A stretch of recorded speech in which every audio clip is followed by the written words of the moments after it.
Guys, gals, and non-binary pals, hello and welcome to another episode of War of the Shattered Side. I am your humble Dumble Master, as always, the one and only Puting Pastry Defarting Tart, joined by my crew of intrepid adventurers. We have the Punkyard Dogs, the CGs, the Joe Modros, the Wolfstalker 16s, the J Frost 747s, and the Wicked River 97s.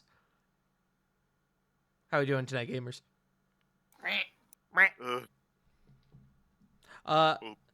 Little bit of note before we get into this session tonight. Our dear friend River is going to have to step away for a bit, but they are here now, and they will be returning as quick as they can. But they are going to be gone for, I think you said about an hour, River? Yeah, roughly. Yeah, roughly. So, just a note for that, for what is about to occur.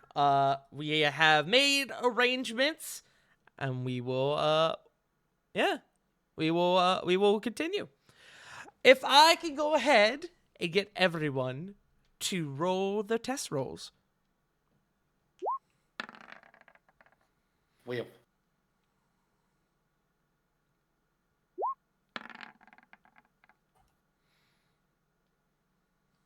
$19. 11. 3. Get the bad rolls out now, Rovan. 2. Okay. What about Corey?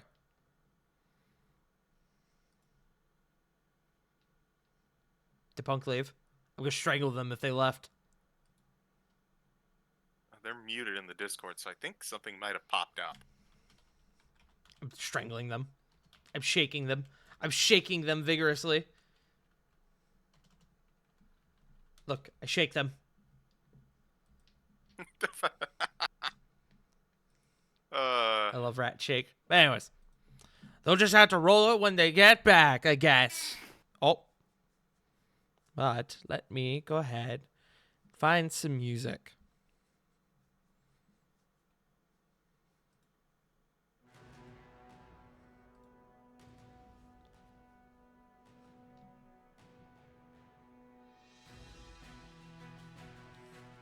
The assault of the occupied city of Zorn continues, as Exilia Regalia and their allies attempt to retake the city from the tyrannical rule of Bloodlord Skal Wildfang, Herald of Kutal Khan.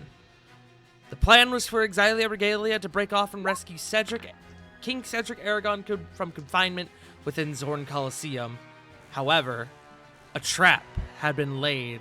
An illusion of Cedric Aragon had been left in his place. Now, Exilia Regalia finds themselves separated, surrounded by foes old and new. Lily and Sarah find themselves at odds against the changeling assassin Oz.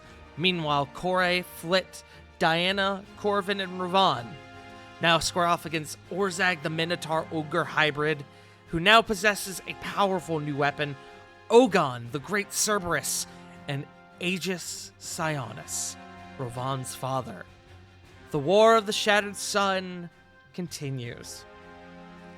We cut to the scene underneath the surface of the of Zorn Coliseum, where the majority of the group is now surrounded on multiple sides. One side, Orzag, the other Ogon, and Ravan. As you rise to your feet, you see your father before you, who just kind of gives you a nod and mutters, "It's time to see how strong you've become." And we are going to go to the top of initiative, down in the blood pits. Let me change our music. Let me see. What are y'all feeling? I think Do you like jazz? I don't have jazz. I'm sorry. Damn. I could find jazz, but I don't think that will... Let me go with this. We cut down below the surface of Zorn Coliseum to the blood pits. a relatively small chamber compared to the large Colosseum above. You guys can see looking up that the ceiling above is a slightly domed shape, but it comes to a flat surface at the apex of about 60 feet up. The chamber is very dimly lit, but you can see the discardings of previous battles, or maybe even possibly slaughter within the chamber. On one side, you have Orzag. On the other, you have Ogon. The only way that seems to lead out of this chamber is blocked by Bison. If you guys wish to investigate more, you can do so on your turn, but at the top of initiative is Flit. Oz is on deck. Flit looks to the pincer formation that she is part of, and she sees the Hell Lance, she sees Bison, she sees the surrounding that she is in, and she looks and she goes, I know everything looks frightening, but we need to prioritize. The Hell Lance and the shard that it gave us is full of trouble. We can get to Bison and Cerberus in a bit. And with that, she's going to hold out her hands. And using her 8th level spell slot, she is going to upcast Reverse Gravity. Okay. Centered right here.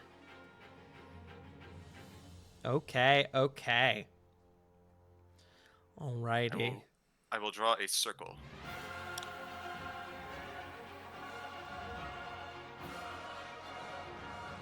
Note that is a line.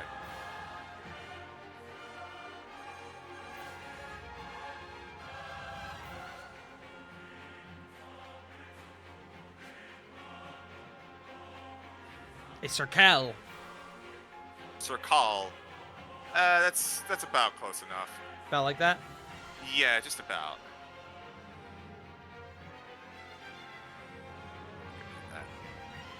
So it's a little bigger than it's showing, but it does manage to encompass both the Cerberus and Bison. Is it maybe perhaps like that?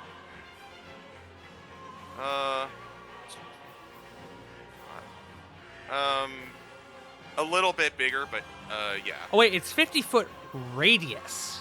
Yeah. Yeah. It should be way bigger. Yeah. Yeah. But if we put it too Oh, far south, it becomes fuck. really difficult to grab. I see. Hi. I got this. Yeah. So it should be further south because there's no problem putting it in like concrete or anything. Yeah, I'm just making it big. Yeah. Big enough to where it could get them and not encompass your friends, but big. Yes. Thank you. That's what we will do for now, if that works for you. Absolutely. Okay. Alrighty.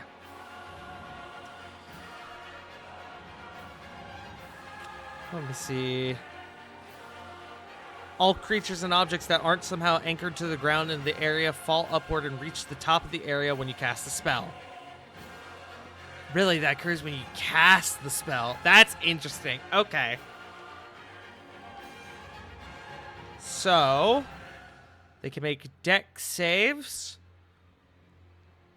If they have something to grab onto. Only Bison would, so only he will get the save. That being said, that is not going to be enough. That's only a 15.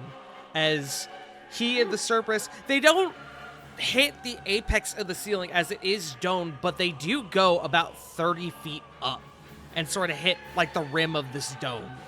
So I will put that there. And I like to count this as a fall because they're technically falling upward. So we're going to roll some bones here. 3d6 for falling damage. They will both take... I need to check something.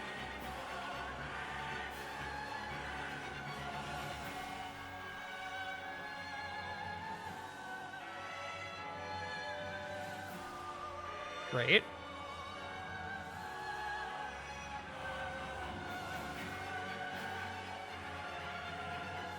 Great. Okay.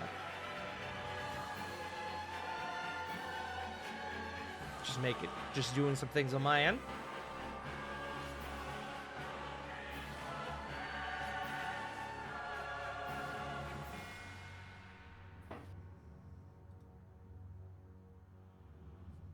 Okay. All right. Is that your turn, or do you have more? I certainly do have some more. It's called movement, and I should still be on my broom. Yes, you are still on the broom.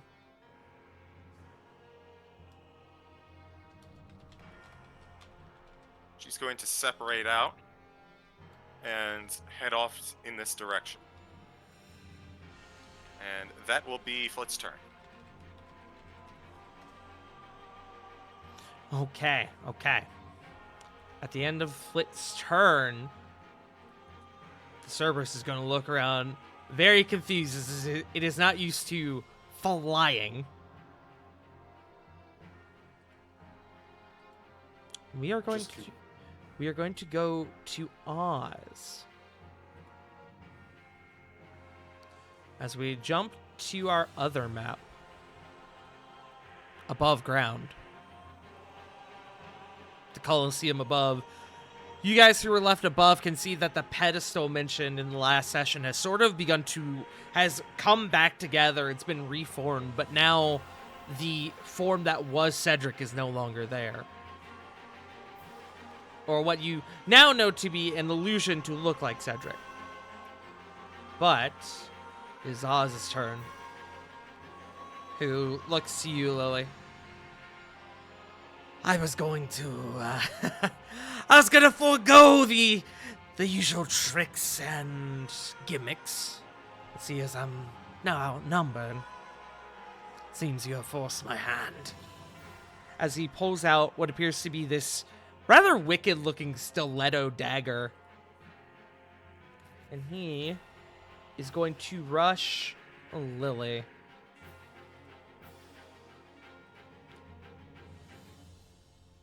So another thing, kind of a little bit of housekeeping. Last session I had Lily roll a con save. It was a con save that I thought was for the poison, but looking at it, looking back at it later, I had Lily roll a con save for something else on accident, and the two DCs were different. So I have thus retracted that roll. Lily was not, in fact, accosted with the poison that Oz usually uses, the Bloodfire Venom, but was, in fact, able to resist some other effect. That is currently unknown to the party. But Lily, he is going to... Actually, let me see.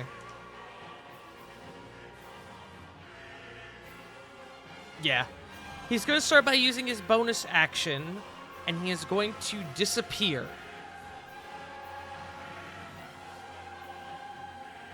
But, Lily, as a result of your blind sight, you are still able to sense him as he comes to attack you. He will not be getting advantage on these attacks against you.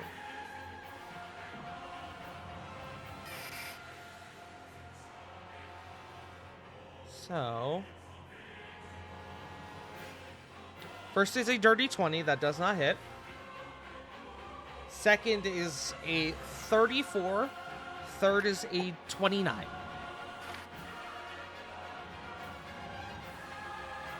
Those last two will hit.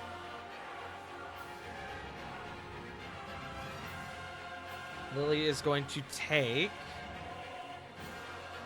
from this 2 attacks combined with the Blood Gorger, Lily is going to take a total of 41 damage. And I need 2 con saves from Lily. So let me do that.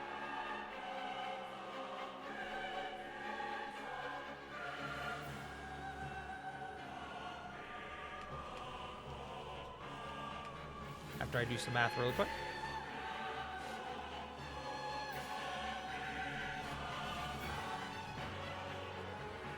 Actually, I'm not sure if he can do that right now because it's the start of the fight. Okay, he can.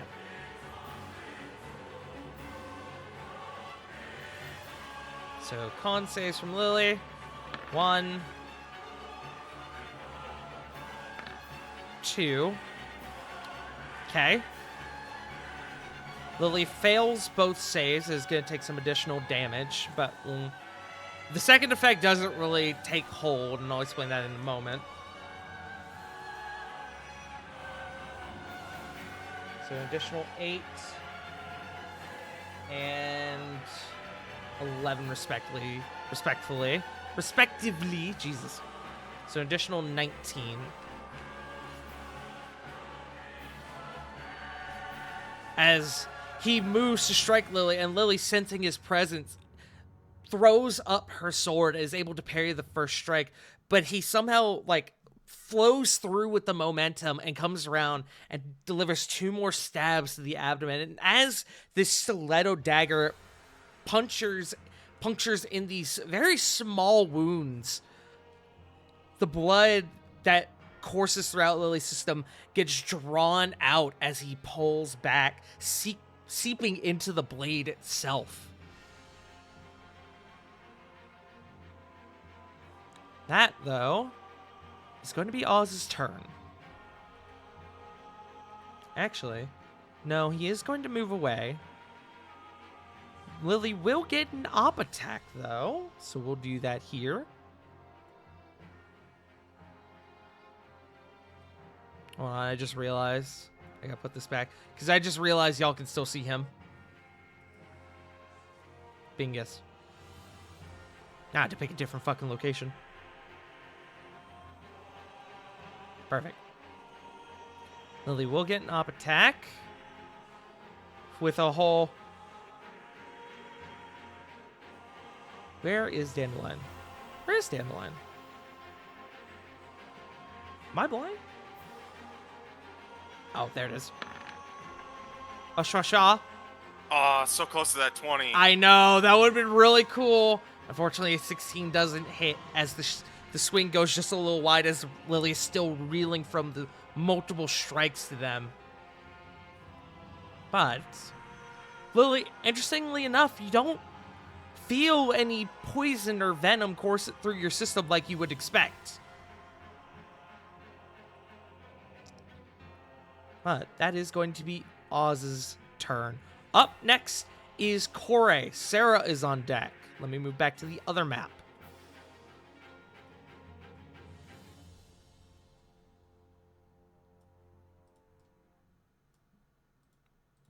At your leisure, Kore.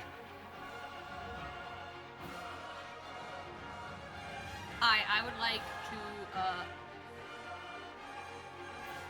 cast Enlarge on Ravon. Okay. Rovan, I do believe you have to be within touch range to cast that spell. Do you mind throwing it up for me? Which you could do, I just need to confirm so I know where you are.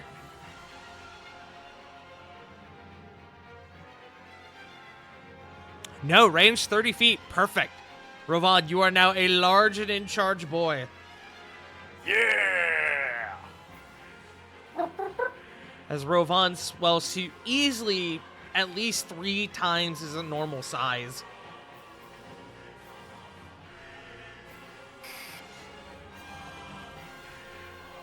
Is that your turn, Kore?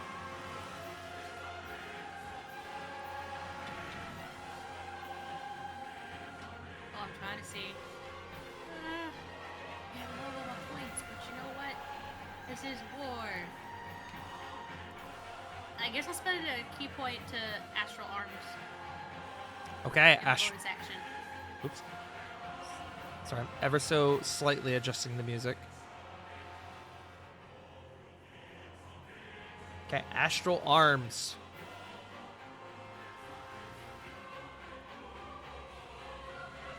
That effect goes up. There we go. Alright, that's action. That's bonus action. Do you want to use any of your movement?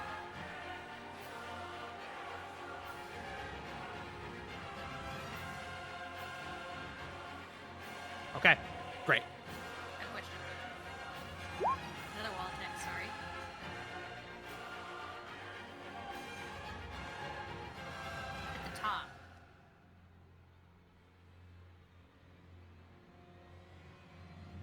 Can I use that?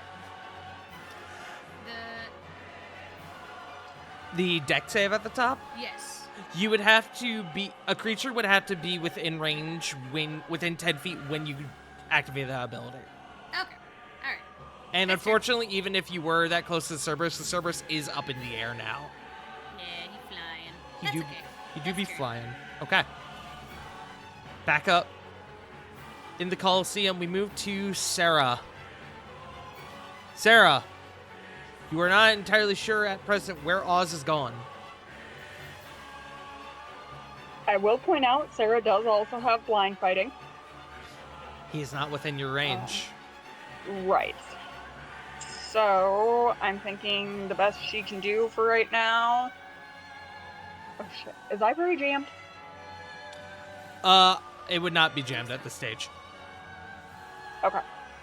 I think she is going to hold an action with Ivory Okay. for when Oz re-enters his sight. Okay. Alrighty, holding your action. Alrighty. Well, I would say that up next would be the layer actions. But looking at the stat block, it looks like I have appeared to have forgotten to put in Ogon's layer actions. So we are going to disregard that for this combat. Whoops. Yay. Oh, real quick, Raven? That's true. I'm not sure what to do about that because I think Raven would still be up in the stands. And I'm not sure how she would get down.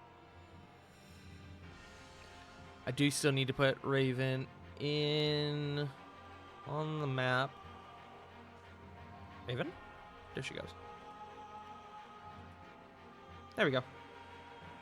Is it possible to say Sarah carried her down? I'd allow that. We could put Raven there then. Yeah, we'll do that then. Now, you should now have access to Raven. But did you have anything you wanted to do for Raven this go-round? Nothing I really can do until we complete Oz. Okay. Alrighty. Back down below, as it is now Orzag's turn. Alright, Mr. Man, I gave you a brand new stat sheet. A custom stat block of that.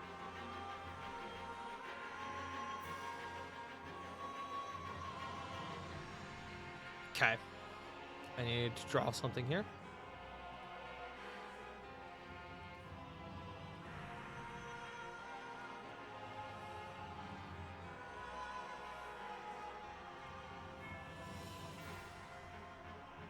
Great. Wait. Okay, that does make a difference.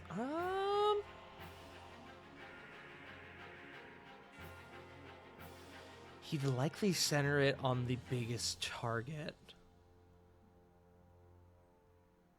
Yeah, I think that's probably what he's going to do. Well, no, based on the information he knows. Okay. Based on the information he knows, he's going to place this here. Which I guess makes sense because those are the two targets closest to him. Orzag looks to your group. Losing to a bunch of whelps like you. Sound right embarrassing. Let me show you now the power of this new gift. As he lurches forward and takes aim with the miniature Hell Lance. He fires this massive ray of light, hitting right here, this area that I showed before. I need Corey and Diana to both make me dex saves.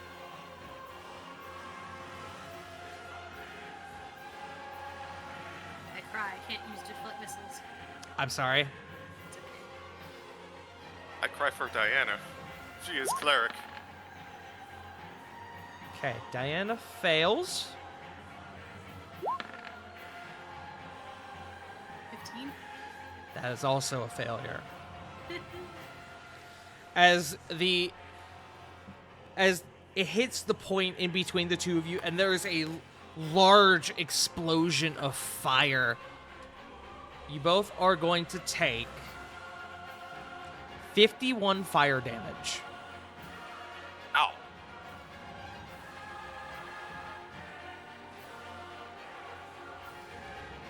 Is my wife okay? Your wife was at full health. So yes, for now. Okay. Are you okay, more importantly?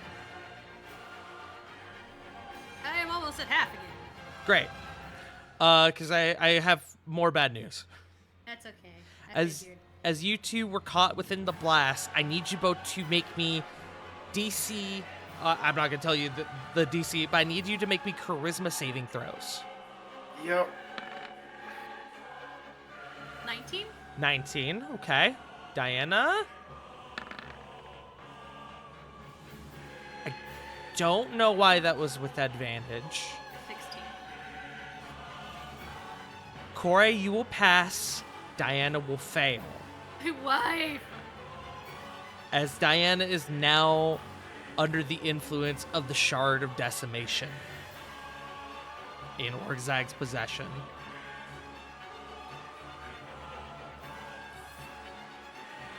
Orgzag is then going to... Actually, he's going to likely remain where he is, but that is his whole turn. Up next is Ogon, who is up against the ceiling and is actually sort of slowly drifting further into the apex of the ceiling because of the way it slopes. So he's going to move there, but he is now more upwards of about roughly 40 to 45 feet up. And I have to... I don't know what he would do in this situation. Like, I know what he can do, but I don't know what he would do being a dog.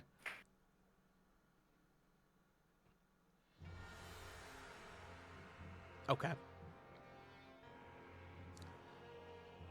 Ogon, fierce and confused, lets out this triple-layered mighty roar.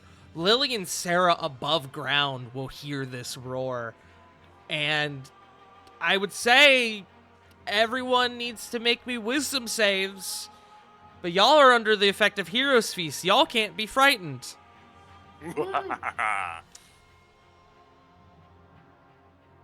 That being said, he is going to look to Flit, Corvin, and Rovan. And there is, each one of these heads looks to you and their eyes flash. And you feel this almost like a pinprick inside your chest. Doesn't hurt or anything, but you definitely feel something. You guys are marked by Ogon. I'll explain to you what that does in a moment. You guys have been marked by Ogon. Creatures become marked until the end of their next turn. Whenever a marked creature makes an attack roll or saving throw, the target must roll a d6 and subtract the number rolled from the attack roll or saving throw. Ah, that's unfortunate.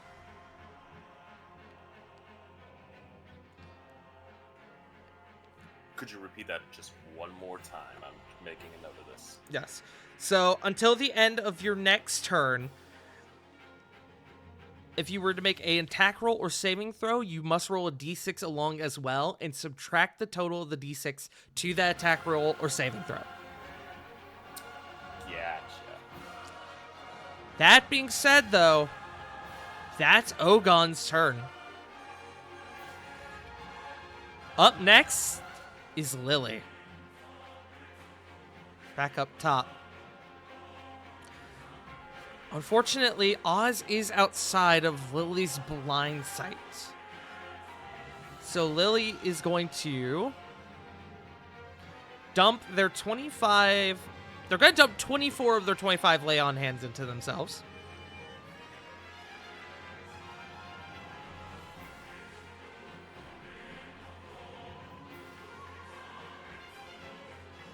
they are going to use their bonus action, additionally, for second wind.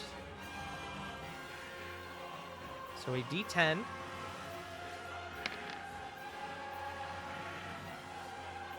So 8 plus 12 for an additional 20, bringing them back up to an even 100 hit points.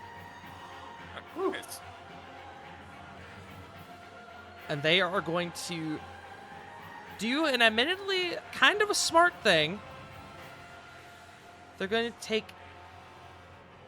Well, I guess they don't really need to do this, but they're going to take a step back and sort of come within range of Sarah to sort of give them both the numbers advantage. And that is going to be Lily's turn. Up next is Corvin. Back down below. Okay, so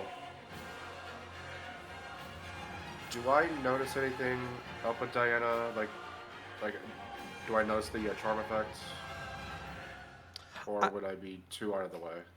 I would say, make me a insight check with advantage. Or no, because they both got hit with the same thing. I'll give you an insight check with your with advantage on your turn, Corey. Yeah. 24. I just hadn't thought about that. 24. You do seem to believe that Diana, from their new sort of lack of composure, has maybe been taken hold by the effect of the Shard of Decimation. Okay. This is going to sound very strange, but given Corbin's knowledge, like inspecting the Hell Lance, and knowing Nicholas's, I guess, habits when it comes to like his inventions, is there a way that Corbin could, like, I don't know, roll Arcana or something like that to figure out how to disable the miniature cannon?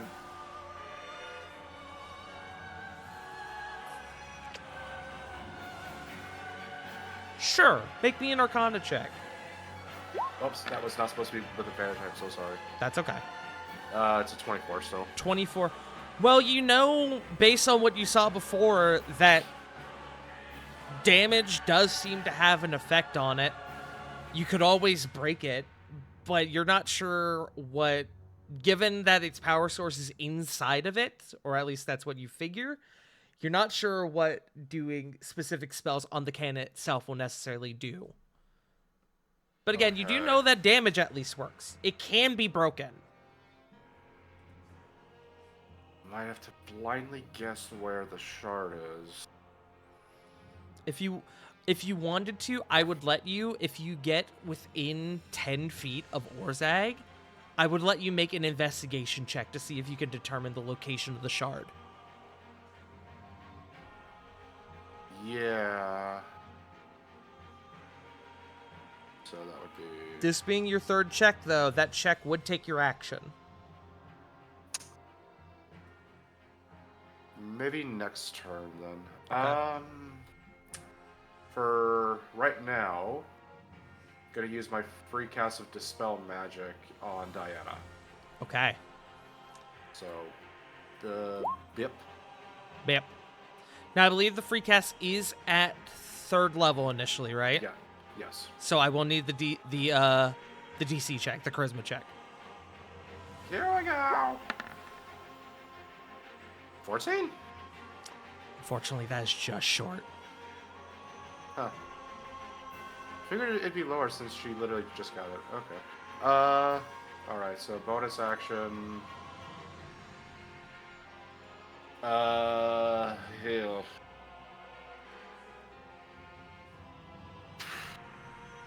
What the hell do I do here?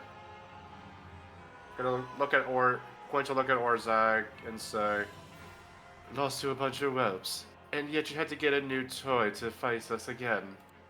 Scared, are you? Vicious mockery. Wisdom save. That is a natural 20. Of course.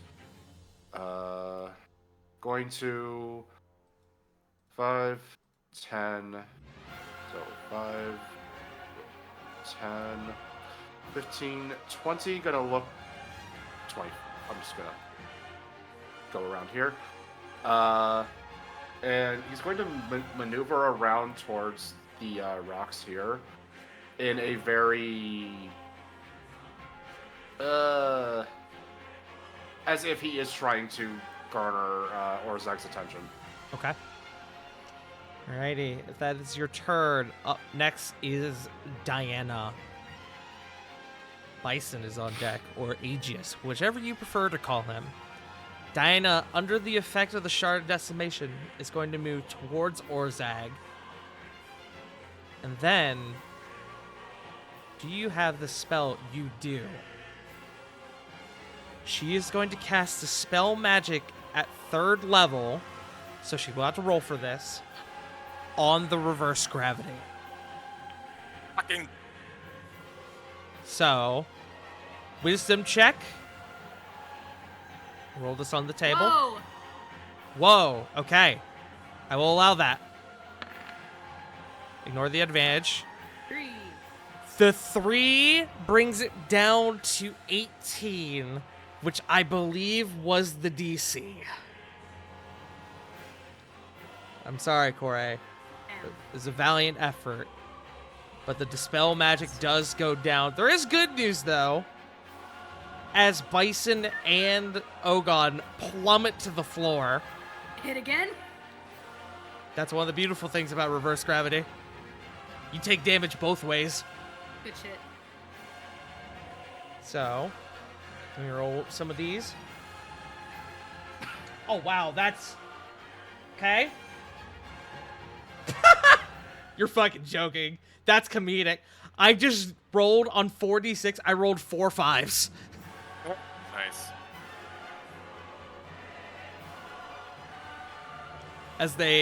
As Aegis hits the ground with a resounding clatter, but the Ogon hits the ground and you can feel it shake under you. That is going to be Diana's turn. Up next is Bison, who stands up again, cracks his neck, and is going to move towards you, Rovan. Show me what you can do! He is going to make 3 attacks on you, Rovan. First one is a 28. 28 does hit. Okay. I have to roll these individually. All good. I'll tell you why in a moment. Rovan, you're going to take 31 bludgeoning damage. Okay, and do you need me to make that concentration check? For what? Fly. That's right. I forgot about fly. Yes, I will need that. Thank you All for right, reminding me. Hey, it's no problem. You said 31, yeah? 31. Okay, sorry. I've got a calculator right next to me that I'm trying to use to also help. No, you're good. I recommend having a calculator for D&D. It minimizes the math. Math is big. Okay. Alrighty. This is gonna be concentration, and I still have the right Raikiri.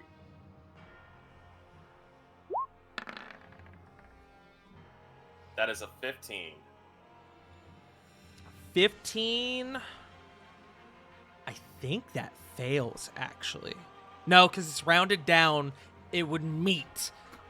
Oh, thank God. Fly stays up. Oh. I now need a strength save. Okay, this will be with advantage because of big. Yes, you do have advantage because of enlarge reduce. That is a natural Oh, 20. Nice. Okay. Oh, hold on. Hold on. There is something I gotta do because I just realized. I was marked. I still gotta subtract d6. You can subtract the d6, but it ultimately won't matter. Oh, okay. Even My on the apologies. maximum result, it won't bring you down to the DC. Got it. Okay.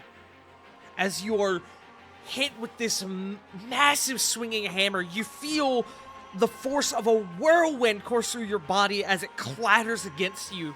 You stumble to your feet, but you hold strong. You stumble on your feet, but you hold strong. That's his first attack, buddy. Yep. Okay, that's a low roll. That is a... If I can look at this right. That's a 21. Misses. Nice. As you are now ready, you throw up your shield, and there's a resounding thud like a gong that echoes throughout the chamber. He's got one more. Mm-hmm. That is a 29 to hit. That's still gonna hit. Okay. Additional, not as bad on damage that go around. An additional 22 damage to you. I need another concentration check. I need another strength save. Got it. Concentration check coming up first. That is a 25. Okay. And strength save. That is a 25 again. Okay.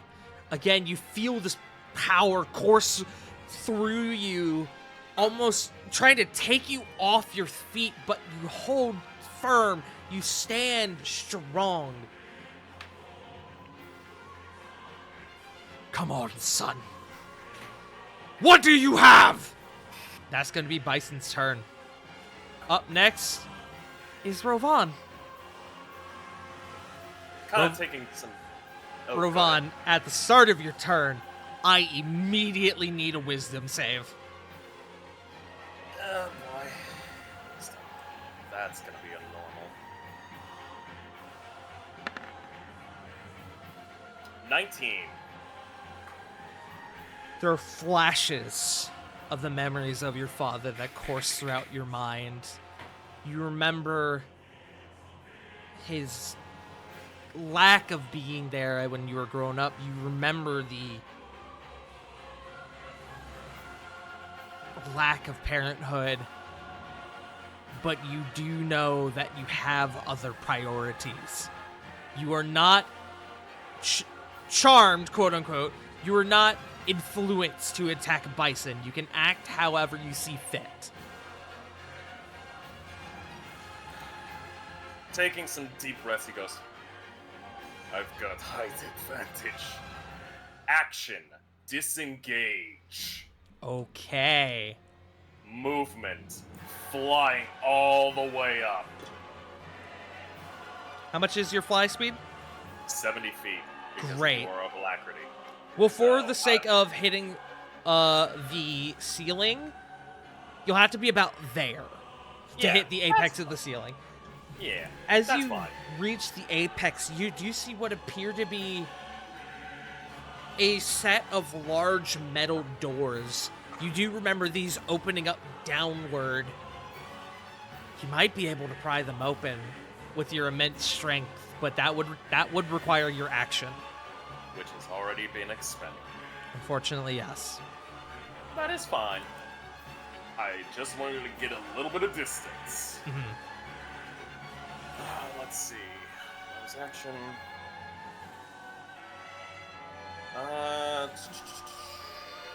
Let's see if I can do anything.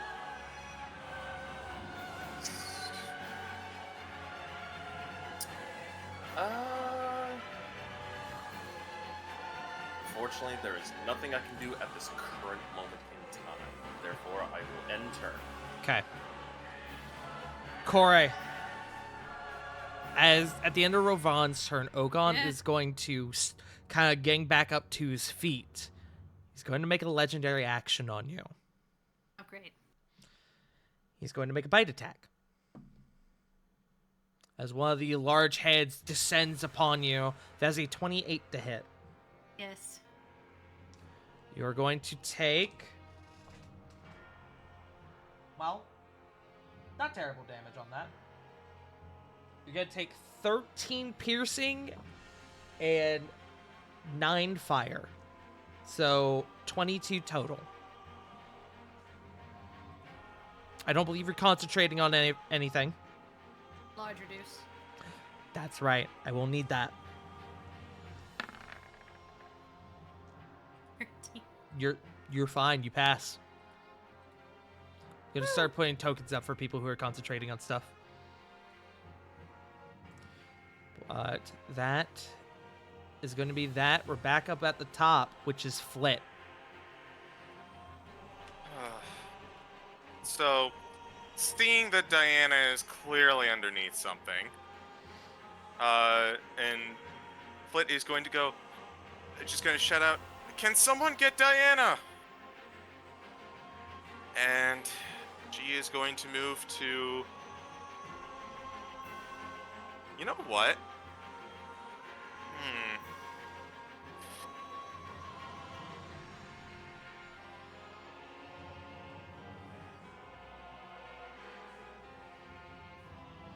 How tall is the Cerberus?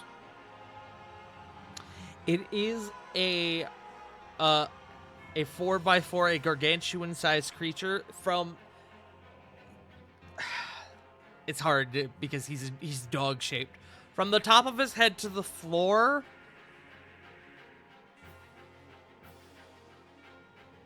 Probably 15 feet at least. Gotcha. Okay. So roughly somewhere from 15 to 20 feet. Okay, so...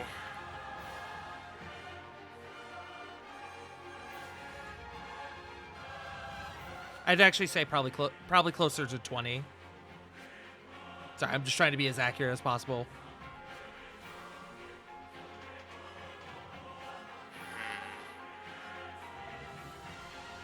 Alright, Flit's gonna change strategies, I think.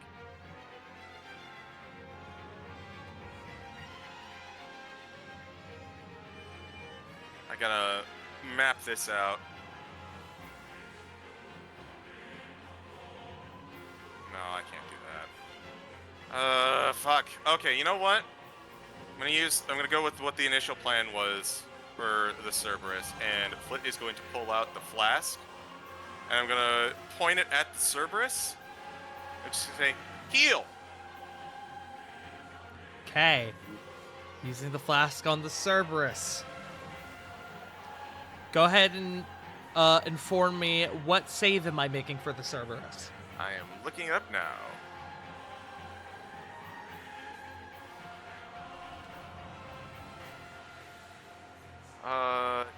I need you to beat a DC 17 Wisdom saving throw.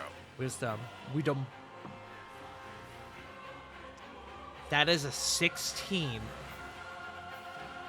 Failure. The Cerberus is going to burn its first legendary resistance. And, Flit is going to... It ain't much, but it's healing is healing.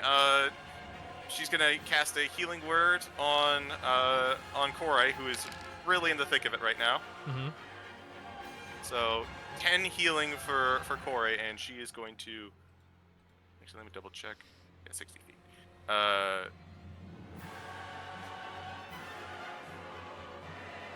She is going to scoot over here.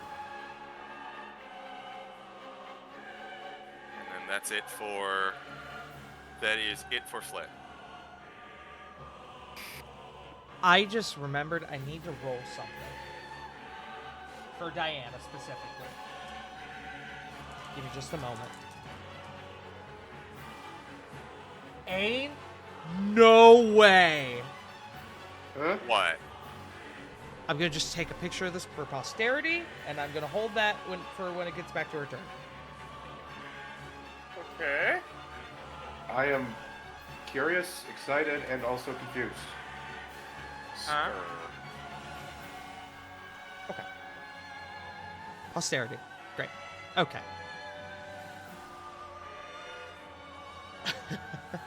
Okay. Okay. Punk, I heard, you're heard. You're heard. Okay. Or Back up at the top is Oz. Well, not at the top, but on top.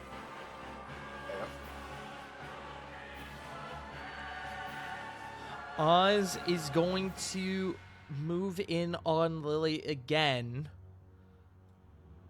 And as... Sarah, what is the extent of your blind sight? It's 10 feet, I believe? I believe 10 feet. Let me check really quick.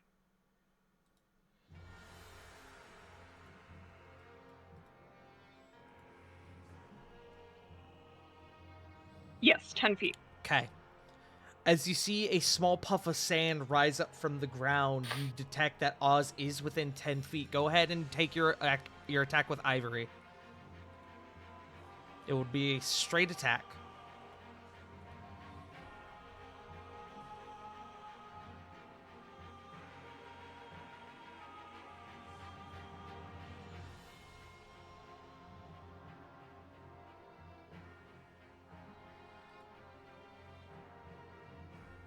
Trying. It's not going through. Oh, roll 20. You I'd silly s- ho. I'd say don't change, but that's the problem here. Yeah, I can try it on my end if you're okay with that.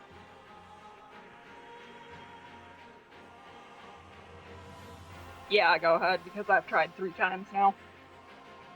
Here goes. Oh, there they all are. Oh, Jesus Christ. Okay.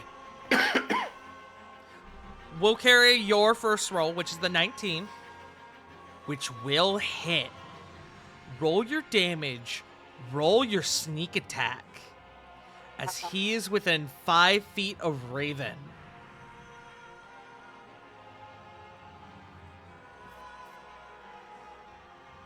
Damn! That is ass. Embarrass him. Ow! Take away his Okay, well- pride. So with that's the first one, that would be 28 damage. total of 28. I now need to roll something. Oh. Damn! That's a failure. Oh. His greater invisibility goes down. Ooh, Get nice. Oh, fucked. hell yeah! I'll just trip him into the dirt. Call him a nerd. As Fucking- You melted plastic figure. as you Cloud him with see a the light puff of sand catch as what you determine to be footing, and you take a shot and you hit him square in the chest as there is a spurt of blood behind him. His invisibility goes down and he goes, "Ah! You bitch!" He's gonna keep going though.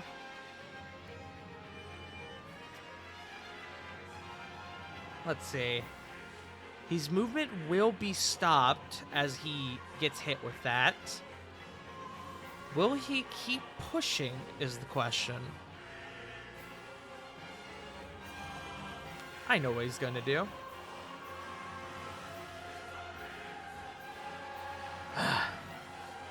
Fine. This is how we're going to play it. Might as well remove the thorn in the side. He's going to move and he's going to make an attack on you, Sarah.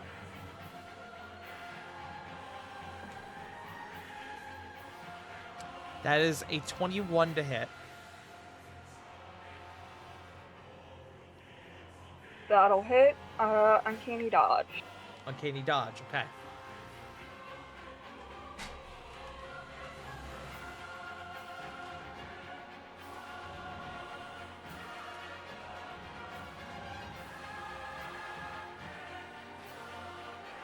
Okay, you're going to take 20 piercing damage, half to 10, as he blindsides you. And he originally goes for the knife, but as you go to block it, he actually drops the knife. And he lunges forward with a hidden needle underneath his wrist. You are able to dodge it slightly. It does catch you a little bit. Enough to where I'm going to need the con save.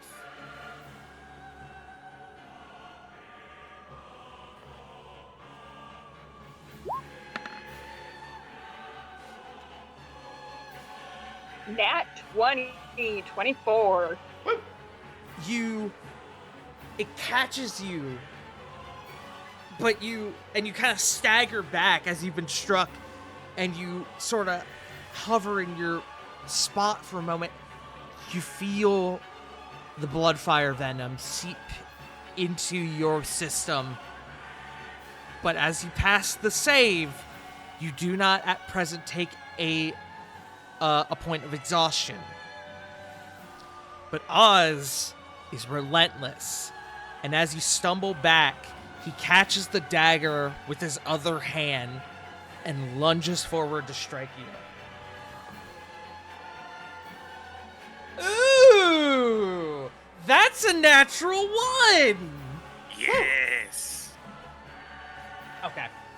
He then lunges forward, and you put your elbows up, and you catch his arm, and he has to pull back, rendering his attack a miss. He's got one more. That, though, is it's so low. That is an 18 to hit. That misses. Okay! So as he nicks you with the hidden needle and you feel the poison begin to course through your system, you get this rush of adrenaline, and his movements for a moment seem to become slower as he takes these other two stabs at you, but you are able to defend yourself, catching both of them. That is good shit. He's then, seeing as that did not have an effect, he's going to use his bonus action, and as he fades away into a bit of smoke, he appears up here on the edge of the stands. On, actually up on the wall itself. Can you feel it? Slipping into your system? You will soon enough. That is going to be his turn. That was good shit, Sarah. Okay. Up next is Corey. Hey, Corey. Bark, bark, and such. Bark, bark, and such.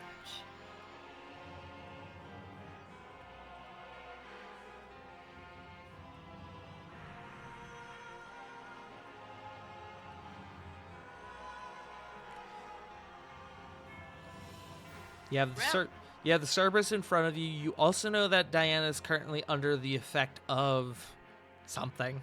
Well, the effect of the Shard Decimation. What you do with that information is up to you.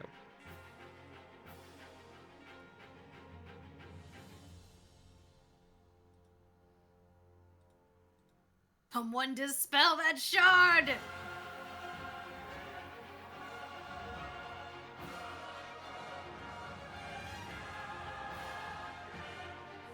Actually, Punk, real quick. High or low? Hi? Because I had to be fair because I rolled something retroactively. Hi? High? Don't worry about Diana right now. Okay.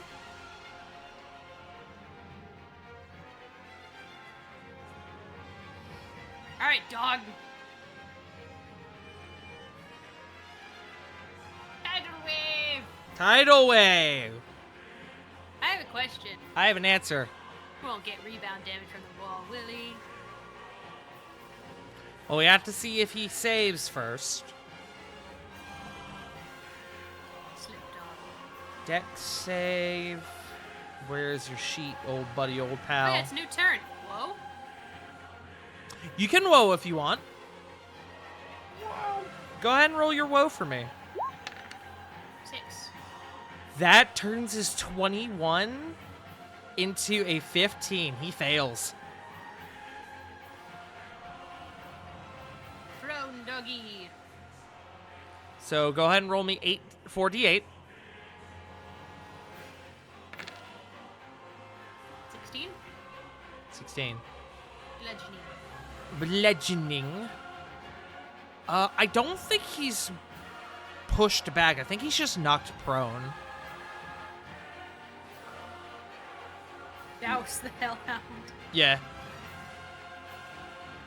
Give the dog a So bath. 16. He is given one hell of a bath.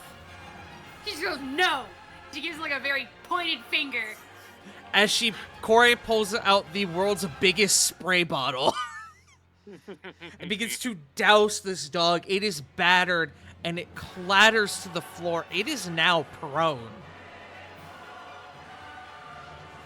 And the Did his blood, flames go out for a minute at all? the blood on the floor begins to kind of get mixed in with the water that now spreads out. The flames are momentarily doused. As to what that means, you're not entirely sure. I have a question. I have an answer. Now that he's prone, is she able to move away without getting hit? He'll have disadvantage, but he can still make the attack on you should he choose to.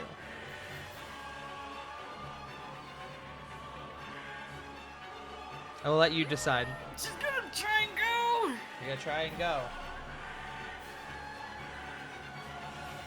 Corey, the gods have blessed you this day. That is only a 14. Oh, beautiful. That disadvantage saved you because the other one was a 28. So as she turns and runs, Corey's gonna pull some of that water back, and her hair's gonna turn red. Oh, that's sick. Okay.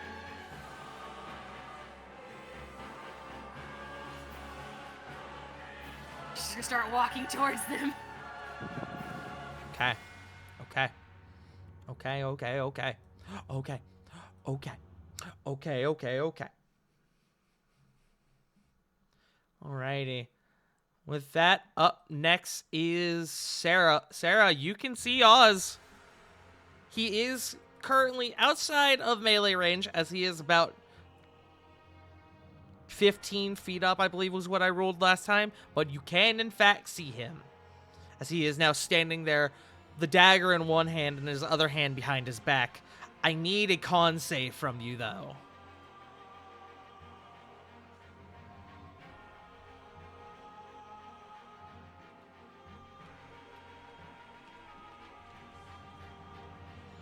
If Roll20 will cooperate, there it is. Okay, that's a 21 for con. A 21 does not pass.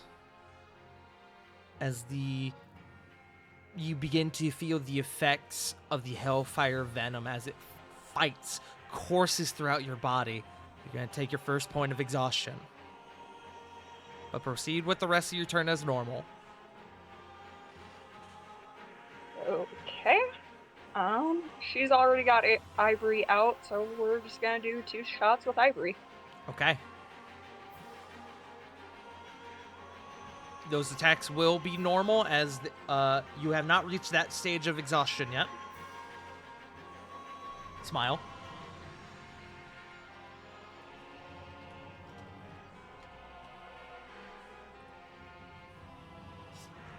Again, if they'll roll. There it is. That's a jam. Damn it. This fucking gun. Like, I swear to God. That's twice in 2 sessions. Actually, that might be more. 3. 3 in 3 sessions? Yeah, I had 2 last week. Oh, 2 last week? Oh, fuck. Okay. Alright. So, Ivory does jam. You can use your free action to swap your weapon and make your second attack. But if you choose, but you will have to use an action to fix Ivory. Sarah's looking up. God damn it, Weston, help me out here. And she's going to switch over to Hippogriff. Swap the smaller gun for the bigger gun, I get it.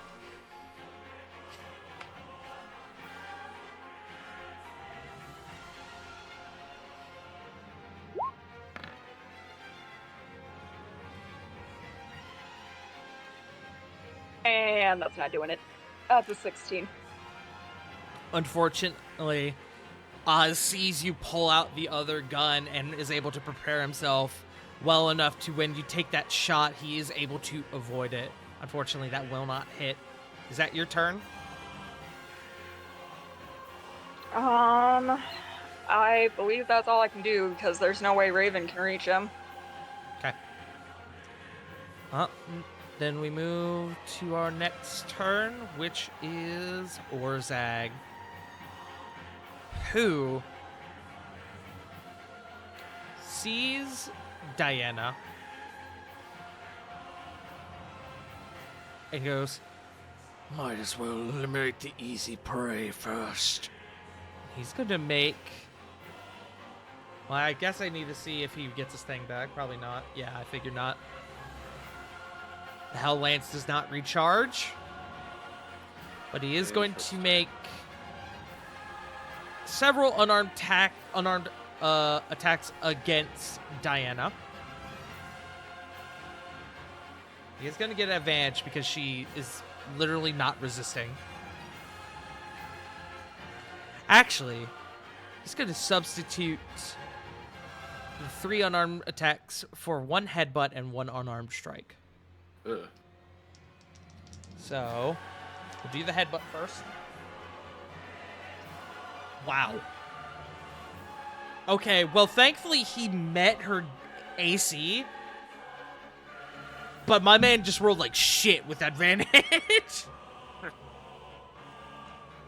Wait. Okay, no. I couldn't remember if Diana was storm marked or not. That was last session. If she had been storm marked, he would not have been able to hit. Okay. So. Diana is going to take 41 bludgeoning damage. And she needs to make a strength save.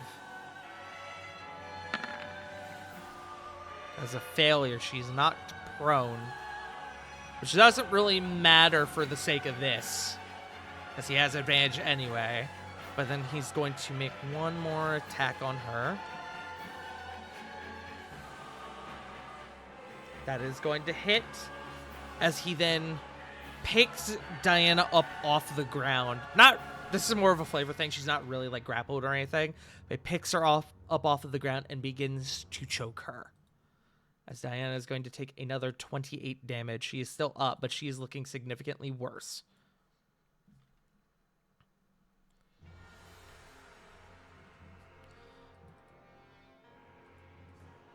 And is going to be Orzag. Up next is Ogon, who is going to rise to his feet once again. And he is not a fan of what just occurred to him. He's not a fan of you. Come get it, dog. Bark, bark, bark, bark, bark, bark, bark, bark. Corey just turns around and barks back. A regular conversation between me and Corey. Or me and Punk. Yep. Oh god, that with 3 heads, that is a cacophony of barks. I also did forget to remove the mark of Ogon's mark from y'all 3. I apologize. Let me do that now. Let me make sure I'm reading this right. Okay. It activates the Mark of the Damned ability again. It can only see 2 people. Actually, it could see Diana. It is going to affect Diana. It's going to affect Corey. And it's going to affect you again, Rovon. As you are the only 3 it can see. Fair enough. But he is going to encroach upon your form, Corey. Rovon's in the air. And it is going to make 3 bite attacks on you. Okay. That's a 12. That won't hit. But the others a 21 and the others are 21 and 22 respectively. Yes, they hit. Okay.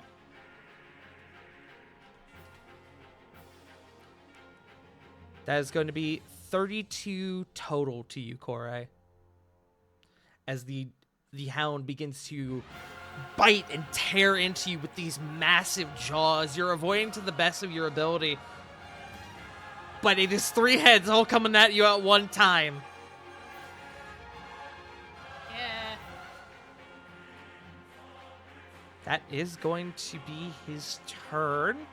Up next, back up at the top, is Lily. I keep saying back up at the top. I mean back up top.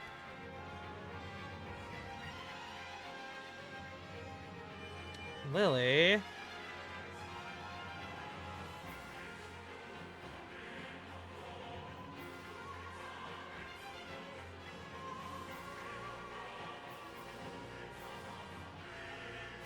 Yeah, let's make this a little interesting.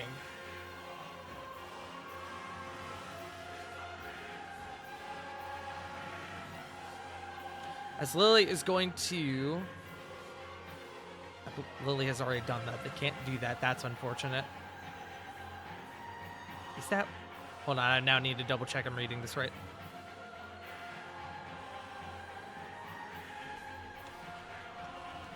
Because I'm seeing two different things on River sheet, on Lily sheet. Okay. Okay, I'll have to take that off then, because they have used that. I was going to do Cape of the Mountebank, but they can only do that once, and they did that during the assault.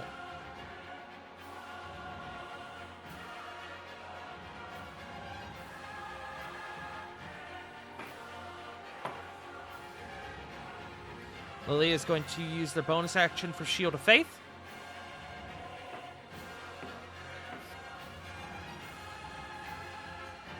Gaining an additional 2 to their AC. And then...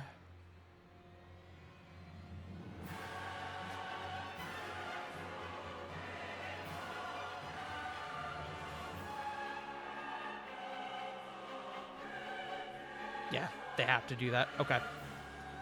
Then they are going to use their ability with Dandelion to make a ranged attack on Oz, which I believe they can do that.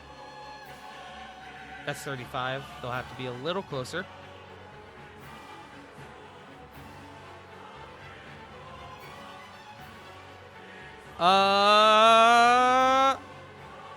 Hiya! A 24 will hit.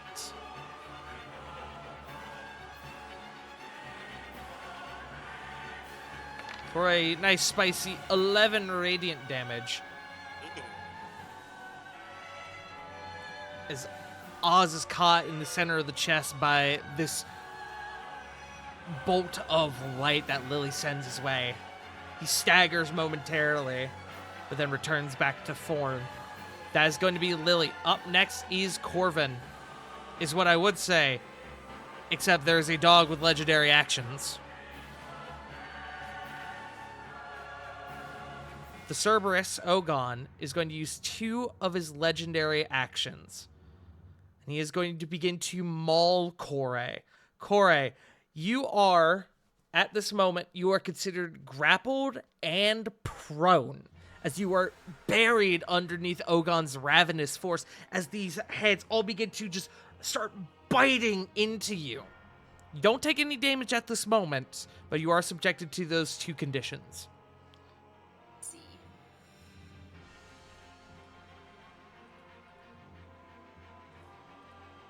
So, because of the way these 2 conditions work, you cannot become unprone until that grapple is broken. Unless you have a way to get out of it with magic. That is what that makes that ability mean, unfortunately. But, it is Corvin's turn. Please proceed. Okay. So. Let's make this a lot easier for Cora, yeah? Do it. Cora's gonna pop out from his little spot there. Say Ogon's name. And going to do a heckin' little psychic lance at him. Second Level 4. glance. Level 4. Okay. Intelligence save. That's a DC 20? Yeah. He physically can't make that. He's a dog. He's going to burn his second legendary resistance. He's now down to 1. Half of 27 is 13 rounded down. Yeah, he's a dog. I don't know what you want from me. No, when you're done, I have a bonus action I want to do. Okay, proceed. Cora's just gonna shout out to Ogon, "You stupid dog!" Which is mockery. Bad dog! Bad! Okay. He can possibly make this. I have to see. Okay, he makes it with a 21 as he mishears that as, "What do you have in your mouth?" and starts chewing on Corey faster. Shit. Next, Joe is gonna cast Fear and pull out this giant green mask. Okay. Is that your turn, Corvin? Oh God. No, I'm just gonna Gonna duck back down a little bit in my little safe hole of safety. Okay. End of your turn, Ogon is going to use its last legendary action to make a bite attack on Kore with advantage as Kore is prone. That is a 23. Oh, silvery barbs. Silvery barbs. Okay. Yes. From the ring this time. That brings it down to a 21. Shit. Also, Kore, I was merciful on the last attacks I put against you. I forgot to roll his fire damage, so I'm going to do that now. Not for his previous attacks, just for this one. So you may thank your god, because I'm merciful. Thank you. I'll thank you. I'm gonna have words for you in the afterlife. I'm damn near it. 25 piercing, 8 fire, 33 total. Single digit, baby! Oh. As Kore, you are being rend asunder. Your form becomes a deep red as you are, dare I say, bleeding out. That is Ogon's turn. Up next is Diana. And I need to show you all something. Please direct your attention to the general chat at this one specific dice roll. Okay. Oh, wow. Oh. That is Oh, the no. result of Diana's divine intervention. Oh no. Ooh. Oh. Oh no.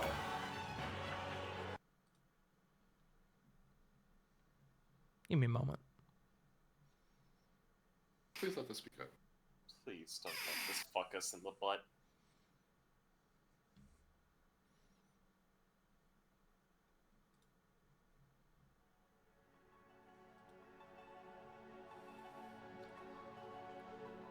As Diana's life is quickly fleeting as a result of her being choked out by Orzag,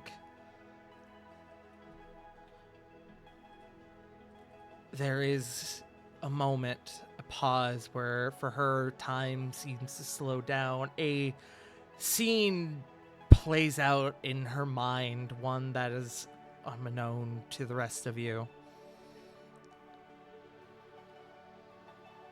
And as her eyes are sealed shut, she, after a moment, opens them, and there is a bright light that fills the chamber as she mutters one word: no.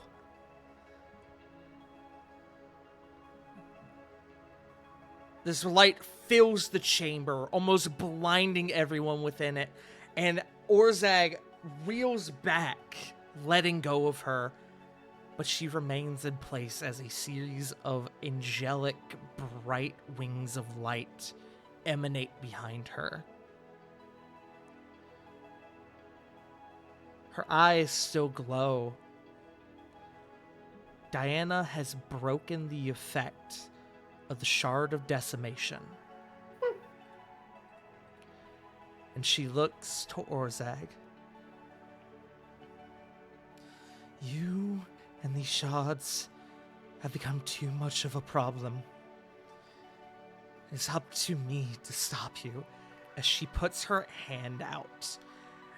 And there is a moment of surprise from Orzag as a hole is driven inside the miniature Hell Lance, as you see the Shard of Decimation is forcefully pulled from within and makes its way to Diana's hand.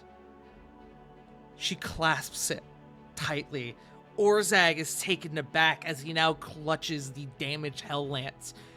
Diana holds the shard up to her face and crushes it in her bare hands. Diana is now and forever, due to the effect of this divine intervention, immune to the Shard of Decimation. Oh. Oh. Is it green? And as it is still her turn, she looks around. She sees the situation. She is going to look to you, Corey. And this aura comes over you. She holds her hand up. This powerful, eminent aura.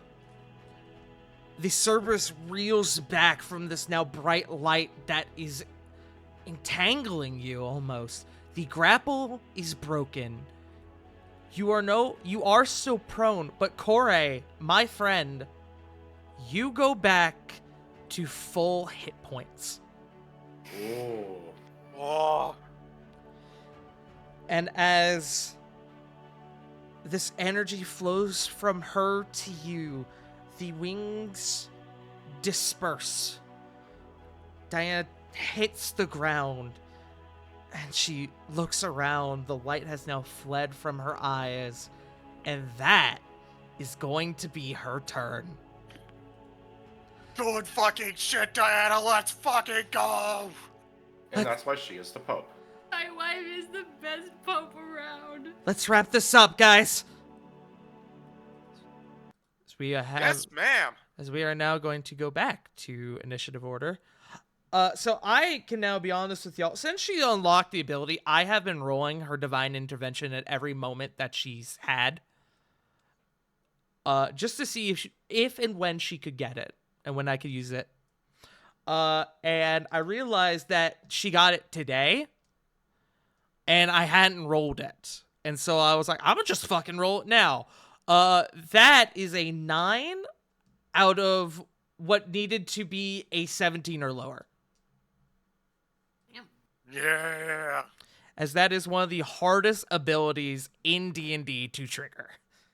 Yeah. Let Which us is the best. continue. As there is now a newfound resolve within your party, it is now Bison's turn. Bison sees you in the air, Rovan.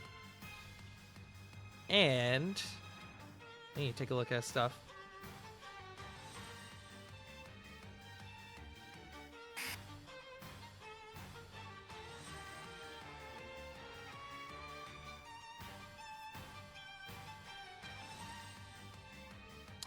Really?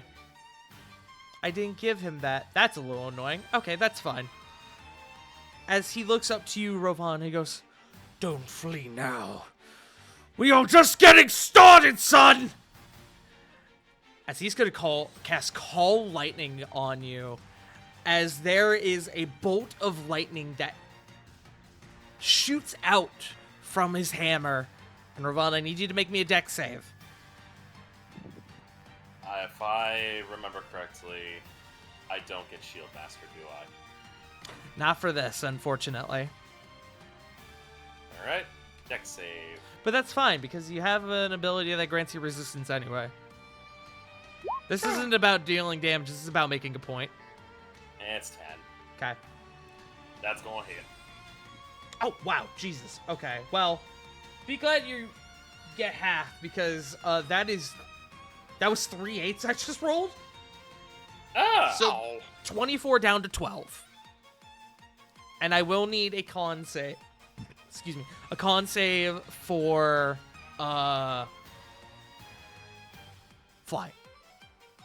I have a stupid question. I have a stupid answer, probably. Reaction, Stone's Endurance. Okay. Yeah. That won't affect the save necessarily, because Oh, it's already at its minimum, but it will affect the damage. So go ahead and roll. That'll be 1d12 plus my con, which is a 3.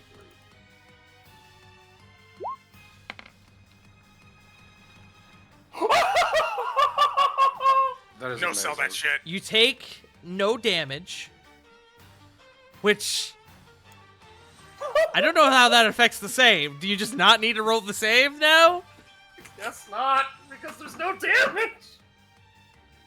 Hold on. I'm gonna look up the specific wording and concentration Please. checks. Please it's do. like- If I recall correctly, it is like damage taken is like if he doesn't take any damage. I You don't have think to take damage. You didn't take Yeah. damage. You don't need to roll the save. Okay. Get fucked, Dad! You can suck it! That is going to be in his action. And yeah, that's going to just be his turn as he's waiting for you to come back down. Rovan, it is your turn.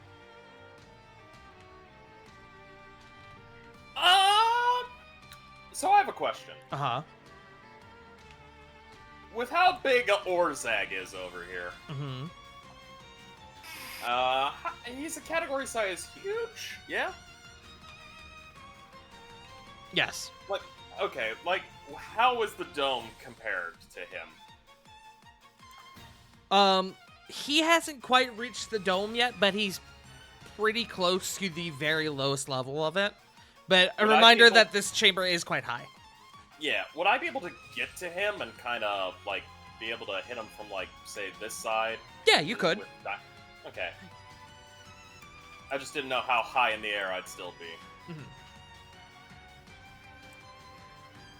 I'll just spend about a little bit of movement to try flanking this boy. Mm-hmm.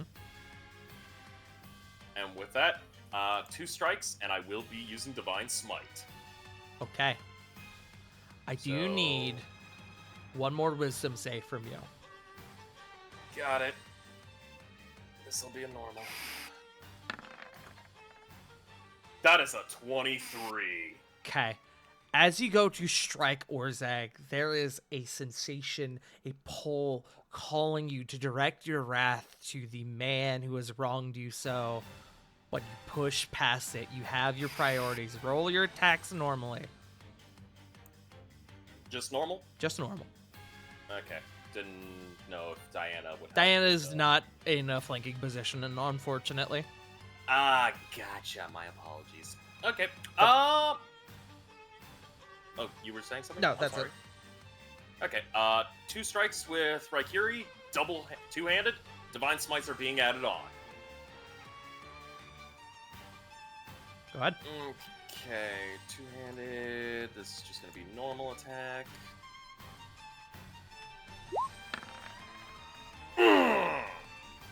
Thematic though. I'm gonna need a severity roll, please. I have a weird question to ask. Uh-huh. I can't remember, and I wanted to. Did I use my 1 free reroll already with the brooch? I can't remember. for the Today, life of I me. don't think so. I'm gonna say no, but we have to make sure we mark it now. Okay, I will mark it now. I don't for that think reroll. so, but I'd like to use the rethrow. go ahead. Fuck. Ruh-oh. Ruh-roh. Ruh-oh, Raggy. No, Scooby's to the south of you. You're attacking Orzag right now. Ha! That's a 24. 24 will hit. Roll damage. First hit is 17 slashing, 6 lightning. Okay. Expending a 2nd level Divine Smite. Okay. So it is 3d8.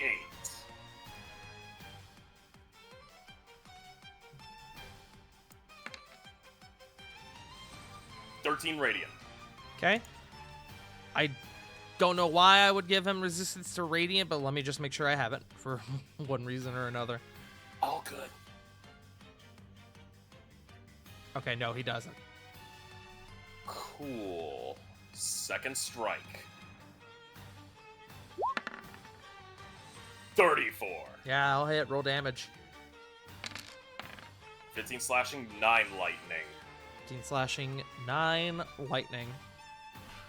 Going to pour in that 2nd Divine Smite again. That is 17 radiant. Okay. So what's the total for that?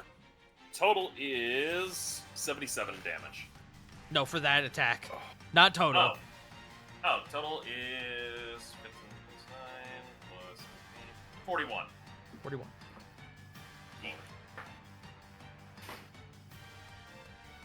Okay. Rovan, you follow through with the opportunity that Diana has presented to you, and you begin to lay into Orzag, and you actually sever the rest of the miniature Hell Lance from his wrist.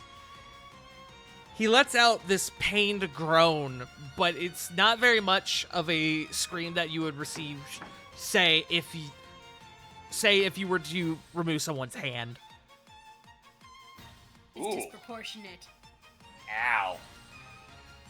Wait, he's not as in pain? What is wrong with him? Look at him. He's ugly, motherfucker. Is that your turn? Ugly doesn't mean no pain. I'm just trying to make sure, with movement, how much movement would you say I've used? I'm just wanting to make sure. How much is it? It's 70-foot move speed? Correct. We'll 70 foot go with flying. based on his size. We'll say you've burned 60.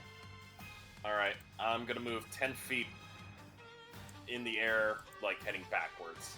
Okay. Alrighty. So, definitely keeping up. I need to roll something on my end now that your turn has passed. More specifically, since that action was taken. That's cocked. Great. Okay. Alrighty. Back up at the top. Round 3. Flit. Alright.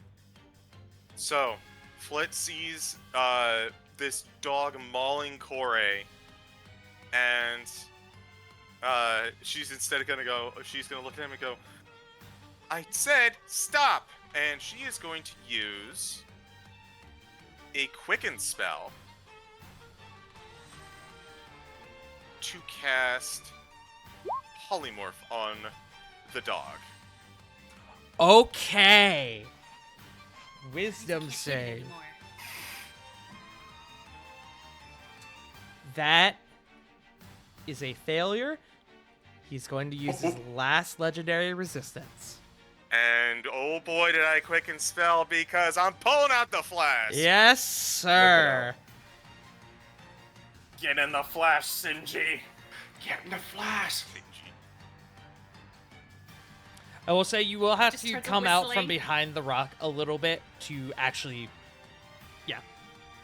I would have accepted like here, but if you want to do that, that's fine. Yeah. She like hops over the rock. Mafuba! Go ahead and what is it again? Is a charisma save? A DC 17 Wisdom saving throw. DC 17 Wisdom saving throw. Whoa! You know what? Ooh. Let's. I believe you've burned woe already. For this turn? Since your last turn, I believe so. No, it's not my turn yet. You're right. I don't think so. Let me double check. Because you've done it twice so far, and we're in round 3 now. I don't know. It's whenever I get my reaction. The back. last woe that you did was on the Cerberus when you cast Tidal Wave.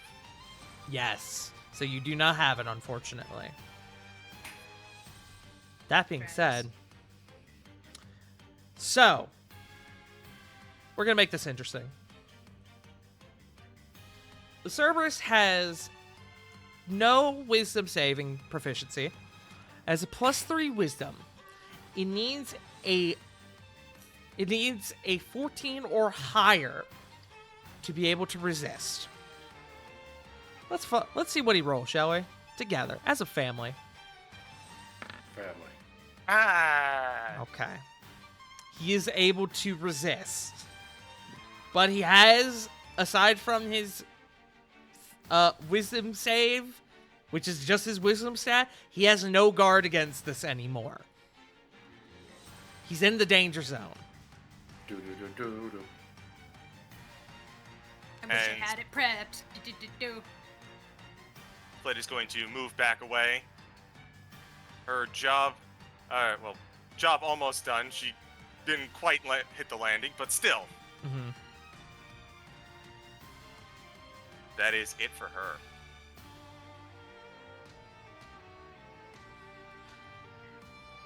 I am actually going to retroactively do something because I just noticed something. Rovan, I need you to roll a d6 from the mark that you had. That's right. Allow me to roll a d6. I need 2 of them. Okay. First d6. That is a 4. Okay, that's fine. Second d6. That's a 6. Okay. That brings that to what, an 18? Okay. An 18 was Orzag's DC. I was looking at that second swing, so it would still hit, but I did realize that I didn't have you roll, and I needed that result. No, that's okay. There was an important aspect of that would have kind of fucked everything, so I'm glad you passed both of those. Right? Anyways. Hi, River. Hi, Back up top. Back with her. I am. That was a waste of 15 minutes. I'm so Okay, sorry. Free pizza. Let's go! Free pizza's nice. So, back up top, it is Oz's turn. River, Lily is currently under the effect of Shield of Faith. And you have spent your second wind and 24 of your 25 lay on hands, which I have taken into account on your sheet. Okay. But it is Oz's turn.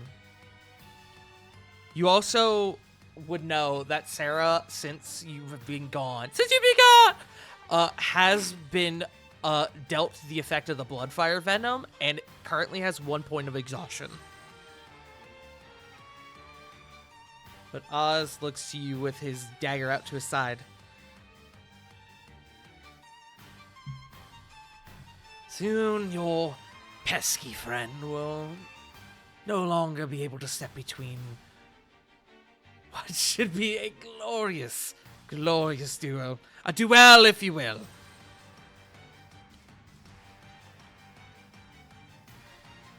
Wait. What was that? Sorry, that was just cough. Lame. Oh. Sorry, I'm forever an Oz hater. Fuck that guy. Lily, you turn around and you do see that Sarah is beginning to suffer the effects of the Bloodfire Venom. That brings it to you and I. How much longer do you think you could keep doing this dance? Because you may be able to kill me, but I will come back again and again.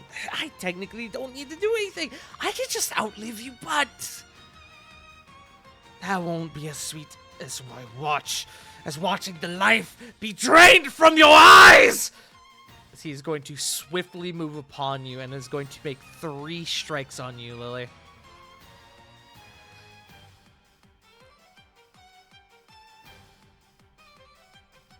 He has not spent his bonus action. That is important for this. Lily, that is a 23 to hit. Sorry, I almost said 33. I almost gave you the wrong number. Said 23? 23. Miss. As he comes down on you, you take a step back, and his dagger plunges into the ground. He grabs it with his other hand, and he brings it back up with an underhand motion to try to catch you. That is going to be a 29 to hit that go around. That one will hit. Okay.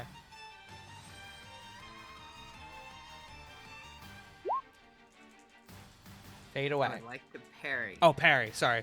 Okay. Sorry, I was looking at it and I just saw the Y, so I assumed it was fade away.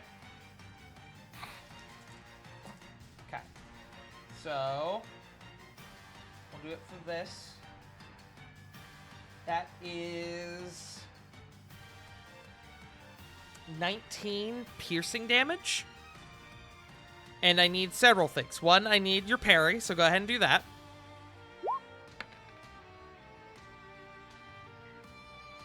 Eight. Okay, so down to, what did I say, 19? So down to 11. I need a con save from you.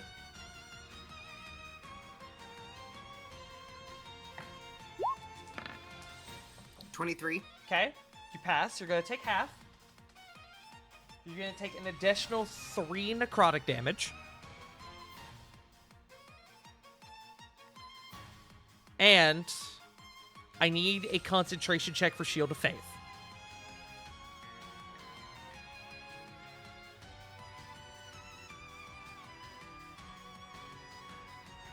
My brain is very slow.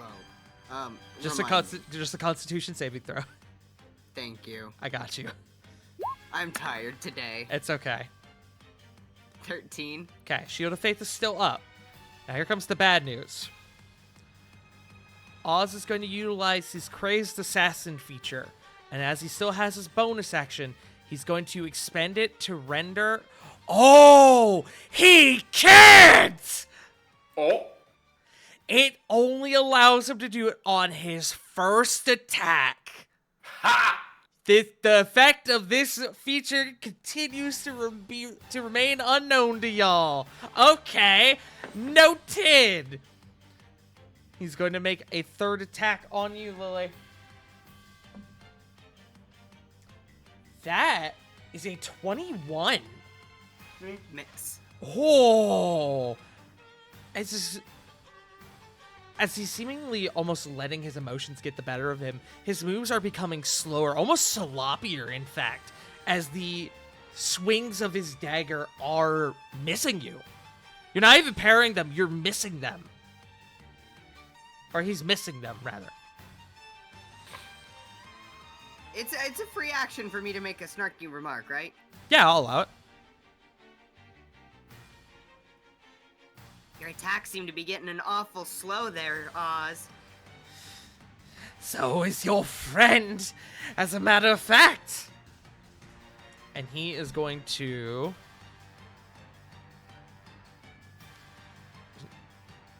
He's going to use his bonus action, and he's going to disengage. As he is a rogue. And he's going to step back to here. But he remains visible. That is going to be Oz's turn. Back below. Hi, Nug. No, yeah. Back below is Corey. Corey, you are prone, but you feel rejuvenated as your wounds have completely healed from this downright heavenly energy that Diana has just bestowed upon you. You want to know what I picture? Uh-huh. This Cora stands up, straightens her hairs like a little bit. I imagine she like resets her nose that was broken during the attack. She's gonna drink a potion of fire resistance. Okay. Half movement to get up. Bonus action potion of fire resistance. Ever seen someone reload their fist? Yes. Yes, I've watched Ruby. Yes. Yes, Corey I have seen Corey it. does the fist reload and she goes in for a stunning strike against the Cerberus. Okay. I do need something from you because I just realized you have taken a couple of attacks. I need, I believe, 3 concentration checks.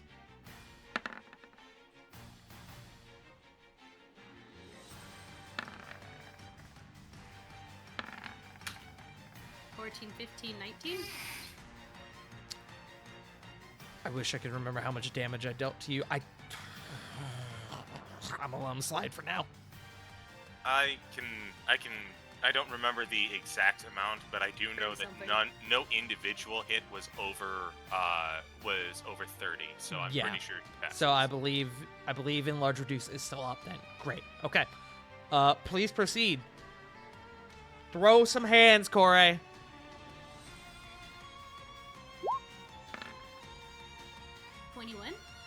21. 21 will hit. Roll damage. That was my stunning strike I tried for. I Yes. think he's a con save. Is that against my key save, which is my spell save DC? Yes. That's DC 19. DC 19. How can I use woe?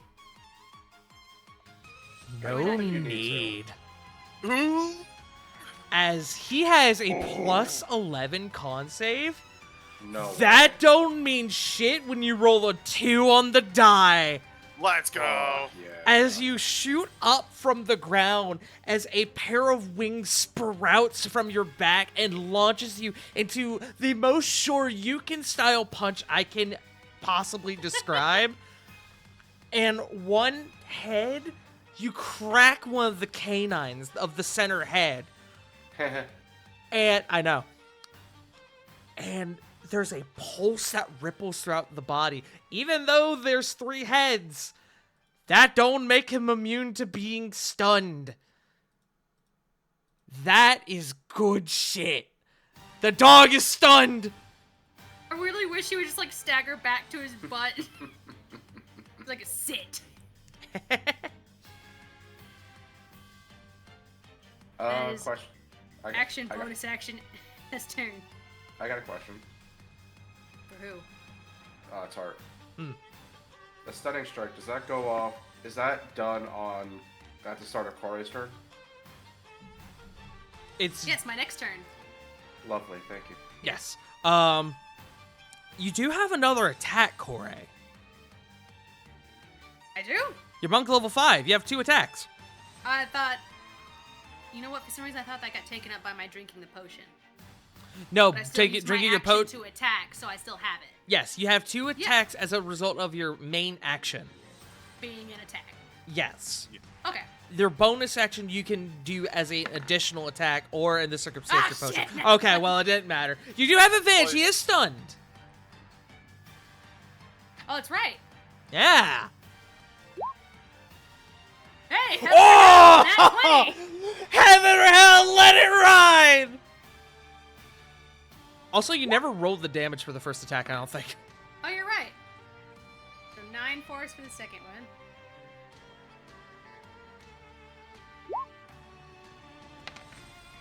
Oh, 11 for spicy. the second. Okay. So, Corey, you shoot back to life, and you begin to lay into this creature, dealing a total of 20 force damage, and a stun on top of that.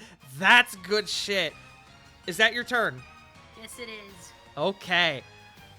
Back up top is Sarah. Oz is visible. You can either continue your attack with a different weapon, or if you want, you can use your action to try and fix Ivory. Or you can do something else entirely. It's up to you. Is it con save at the beginning of my turn for the It's a con save. blood fire? Yes, go ahead and give me that.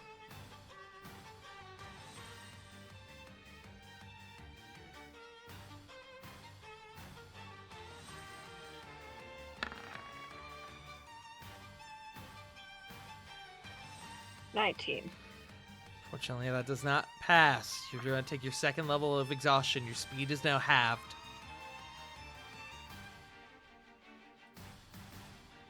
As you start beginning to cough, and your blood now, as it spits out onto the ground, you're noticing it bubble. And you hear Oz just go, tick, tock, tick, tock, as he's throwing his dagger in between his hands. It's still your turn.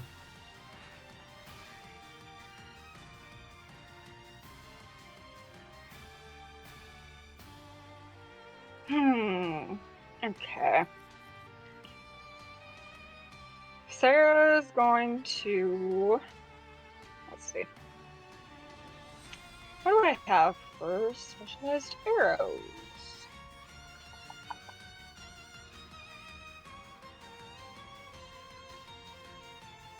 Okay. Sarah is going to use a holy arrow. Okay. Go ahead and inform me as to what the holy arrow does.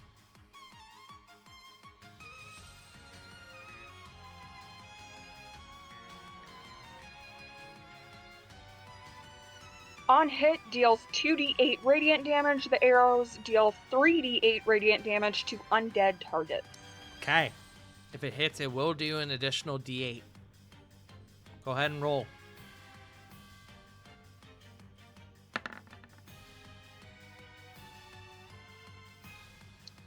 Not doing it. Fortunately, no. The shot goes wide. You do have a second one, though. You do spend the holy arrow, though.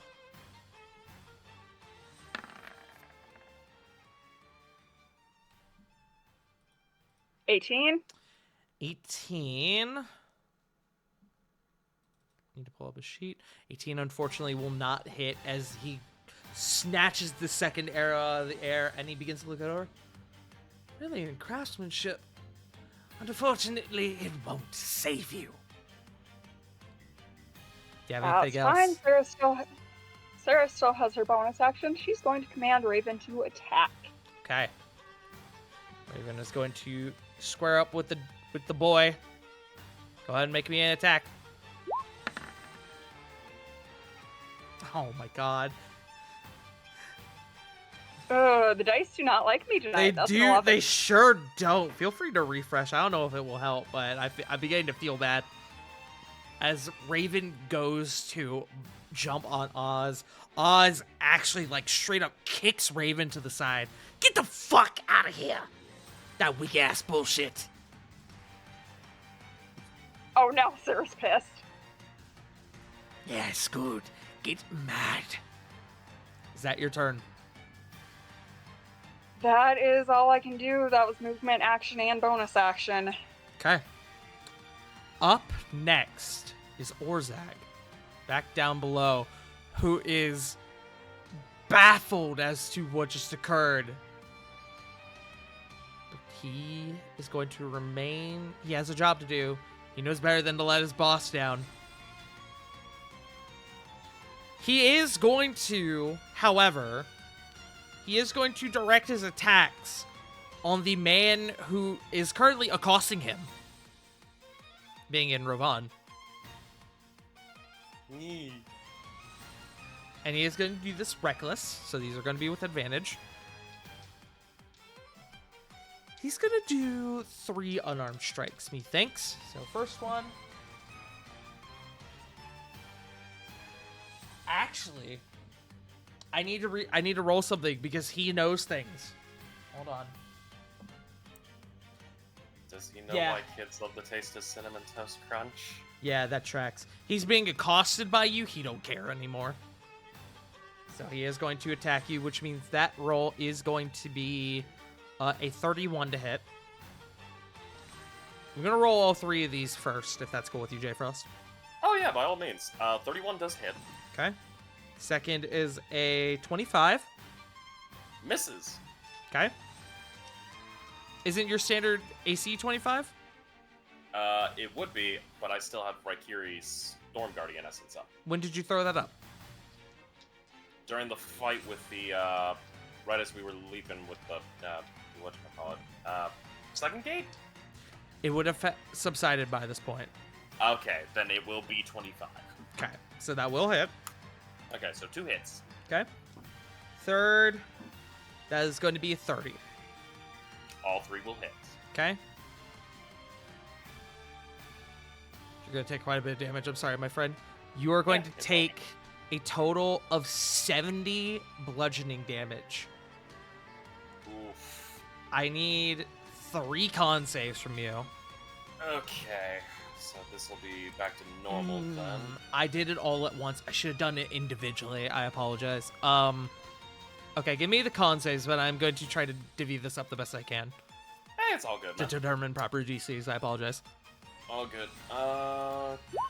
First con save is a 25. Okay, that's fine. Second con save is a 19. Okay, you're good. Third con save is 12. The 12 will fail.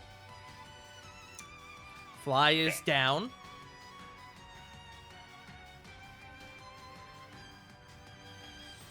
And again, that is 70 total damage. Okay. Ow. As Orzag begins to just start laying into you, like laying out these inhumane roars. Angie. Bro, even with one hand, still fucking hurt. Understandable. That is going to be his turn, though. Now, we would normally go to Ogon's turn. Except, something interesting is going to happen. We're going to shoot back up top, actually.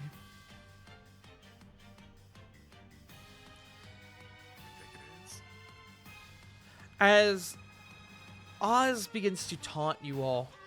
Oh, come on. You have to be doing better than that, please. I've been waiting so long for this moment. And as he says that, there's the whizzing of you're not quite sure what it is, as a bolt out of nowhere seems to sink into Oz's shoulder. He lets out this surprising, groan of pain as the shot coming from behind you all. Hold on, I'm missing something.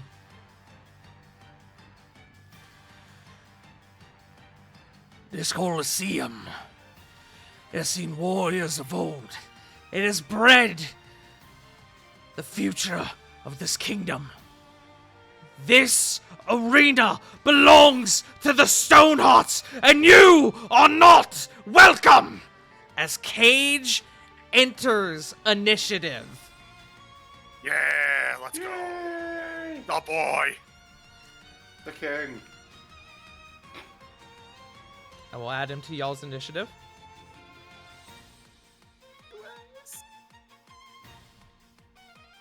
Y'all let him know where you were.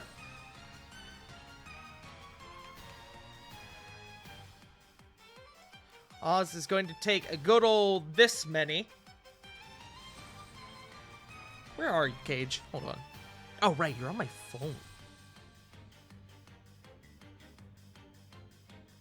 Oi, you got a call. Okay. Let's see. Oh, right. You know what? I'm going to flavor this a little bit. There's a whirling sound as a familiar hand axe flies into frame, and as Cage appears behind Oz through the blink ability of his father's hand axes. Oh. Let's go.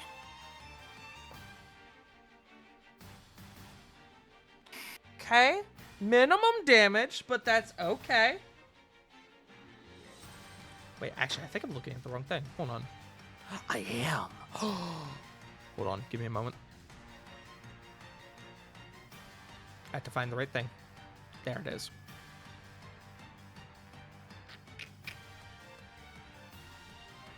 Gore Splitter. Ah, yes. That will make this far better. Okay.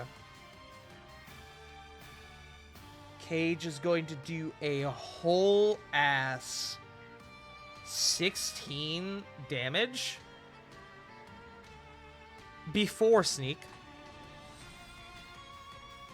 We'll take it. Cage, what is your sneak attack, my friend? Is a whole that many. Ooh, nice and spicy. That is an additional 12. Fucking him up. Let's go, Cage. Dark day in hell when the rogue gets sneak attacked. By two sources. Cage is then with his other hand, he's going to pull out the dagger they forged here in the Tartarus Forge, and it lights in flame as he's going to make another attack. He's not going to get advantage, as he unfortunately has to use his bonus action for to light the dagger, the dagger. Did you call me? Shut up. That is going to hit. This Cage is going to do an additional this many. Let me quench your 11, an additional 15 fire damage. And this is where it gets fun. Homie's gonna drop a smite. Ooh. That's right. Boy's a paladin now. And would you believe he gets an extra D8? Hell yeah, bud. doing an additional 13 radiant damage Disgusted. as he begins to tear into Oz.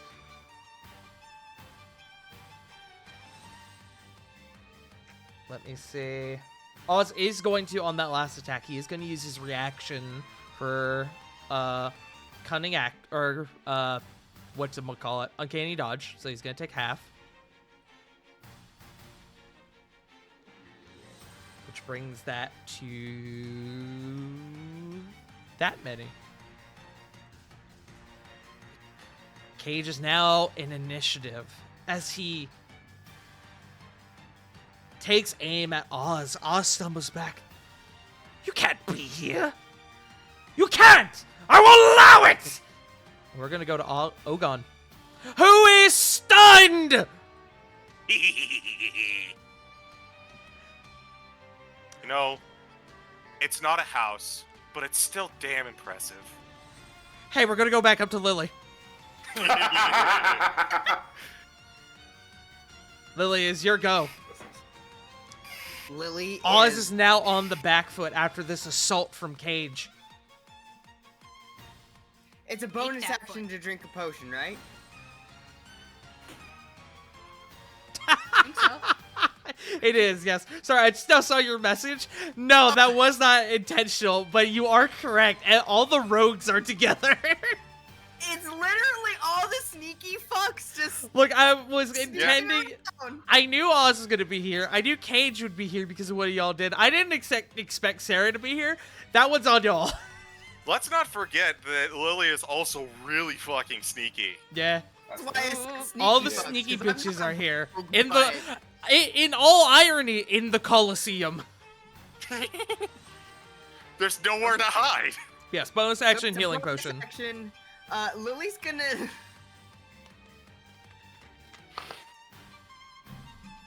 I'm trying to see if it's worth it yet. I'm at a little under half. Yeah, I see that.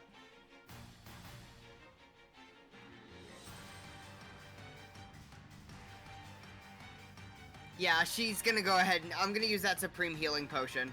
Okay, go ahead and roll. That should be, it's supreme, so it should be, hold on.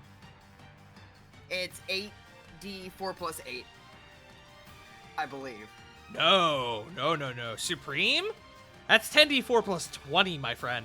Oh, I read it wrong then. Well, then I don't need that much. Damn it. I'm trying to see what other healing I have. I'm looking at your health. You might want it. It's up to you. Okay. How much did no, you say it was? No, I'll let you decide. If you don't want to, you don't have to.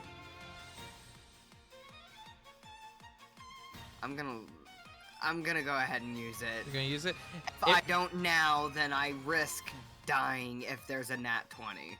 Okay. I 10d know that. 10d4 plus 20. I have to put it in the advanced roller. You sure do. Also, we will be taking a bio break after this round, as I'm now seeing the time. If that works for everyone. That's fine. It's been a heck of a nail-biting combat. 49. 49. Good shit. Only 1-1 in there. Yeah, I needed that.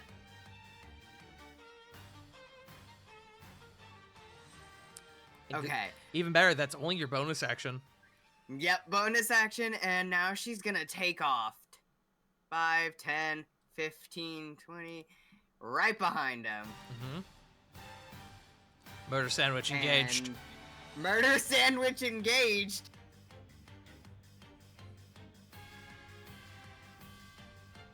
She's gonna go ahead and do her stabby, and I would like to throw a smite in it. Absolutely. A Roll. rare Lily Smite. Roll them bones. Lily smite. Rapidly approaching Oz's location. Do you want me to go ahead and roll all 3 first? Go ahead and do the first one. Okay. Do them one at a time, just because I know you want to smite and everything. 26. 26. Roll your damage. Roll your smite.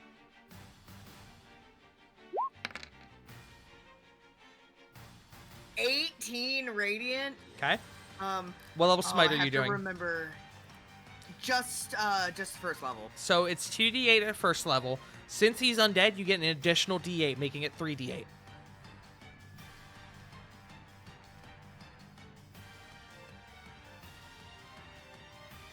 Hey, Punk, you know that GIF, that the Jujutsu Kaisen GIF you posted earlier this week? Yeah. That's Cage. You were close. It's Cage and Lily, not Corey and Lily. Yeah. Get him. I don't care who it is. Get him. Oh, wait. Hold on. I know it. I know what this is. Where is it? More accurately, it's... Let's see. I'm trying to find it. Here we go. More accurately, it's this. With Cage popping around. Love it.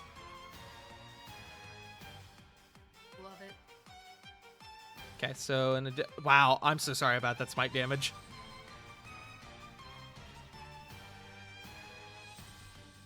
The bright side, you have more attacks. You got 2 of them, in fact. Yep, Lily is gonna keep on stabbing.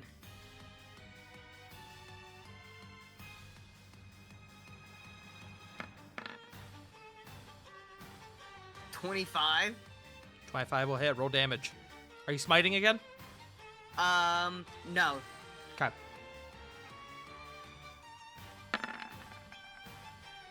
And the last one's a 23.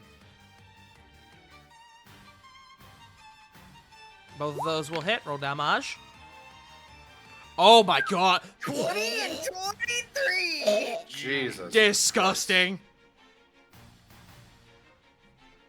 Those are some Ravon numbers right there. That's a 68 total. It's Oh, no, one damn. short of the funny number. Damn. Oh, it was almost nice. Just awesome.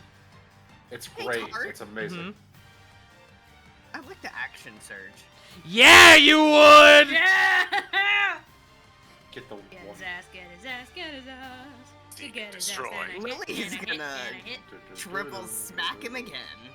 Go ahead and roll all 3. Lily and Cage, probably. 29, 33, and 27. All of those hit. Roll damage. Lily and Cage, probably. See, this is what I'm 16, thinking. 15, and 13 more. Sheesh. What's the total on that? You're making me have to math. Hold on. 44, I think. 44. 44. As you and Cage begin unleashing this flurry of coordinated attacks together against Oz, he is riddled with strike after strike after strike. He is not doing well, but he is still up. Is that your turn?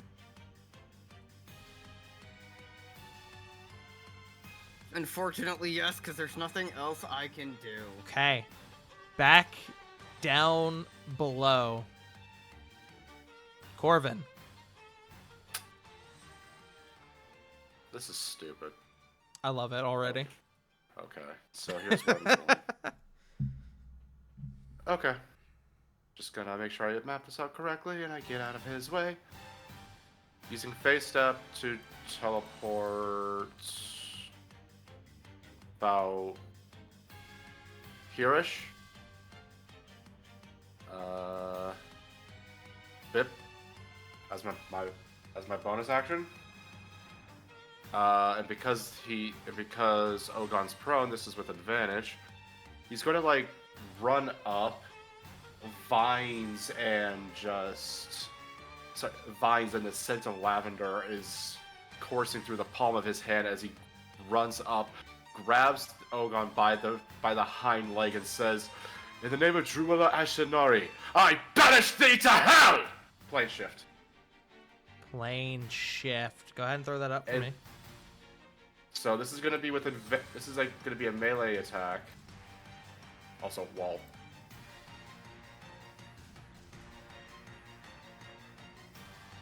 Must make a charisma saving throw. Okay, so first, If I hit. yeah, at first I need you to roll the hit, All right. So that's.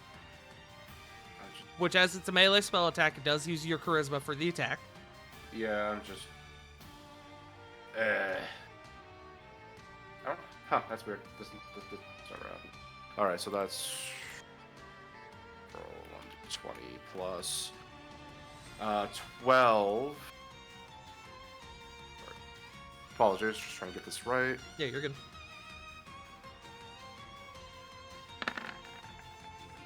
Anyway. 21 will hit. So now it needs to make a charisma save. What is your DC? 20. Much like before, no proficiency to charisma saving throws. We're gonna roll this on the table with them. Oh, I'm happy. I'm excited. We're gonna roll this on the table for them. Sorry, I'm doing two different things at one time because now I'm being texted by family. Give me just a moment.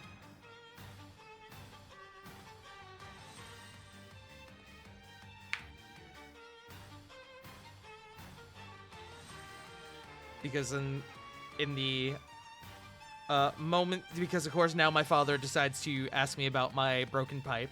Now that I'm in D&D, As parents do. as they Yeah. do.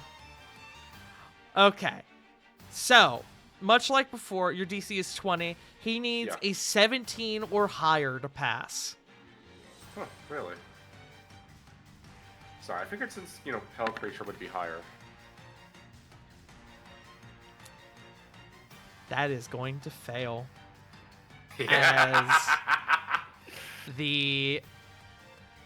As the flask is not needed, as Ogon, his form becomes enveloped in hellfire, more so than normal, and as the fire disperses, he vanishes. As he is banished, as he is warped back to the 9 hells. Ogon is no longer here.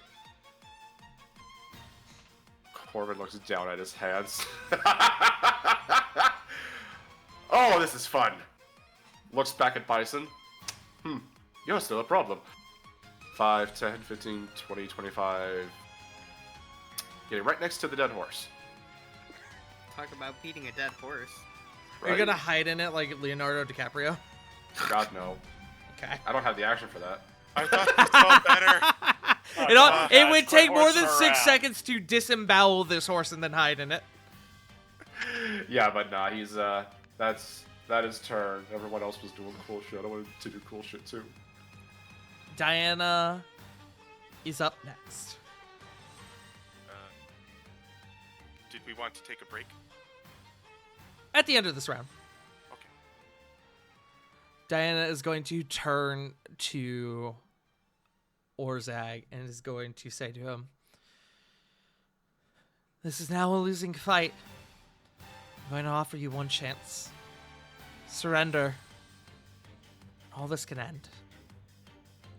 To which Orzag turns to her and goes, Victory or death to Lahoon! to which Diana replies, "So be it." And she is going to cast... Well, actually, she might. Hold on. I need to see. Is this requires her action? She's probably going to do that first. Yeah. She is going to use her Preserve Life ability. I don't think that number's actually right anymore. I don't think I updated that. Hold on. 5 times your cleric level? Yeah, that's not right at all. What is 5 times 17? Oh god. That is 85. Yes. 85. Yeah. I apparently have not updated that in a minute. Oof. as she is going to bring herself back up to half health, which half of 145 is 72. Will go rounded down, so she is going to dump, as she was at 25 hit points. She is going to dump 47 of her preserve life back into her own hit points, bringing it up to a nice smooth 72.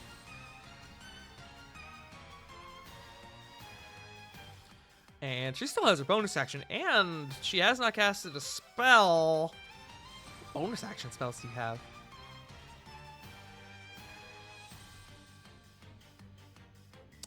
I know what bonus action spell you have. I just need to find it.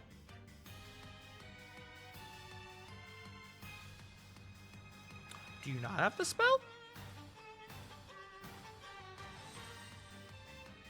Now I'm confused. Hold on.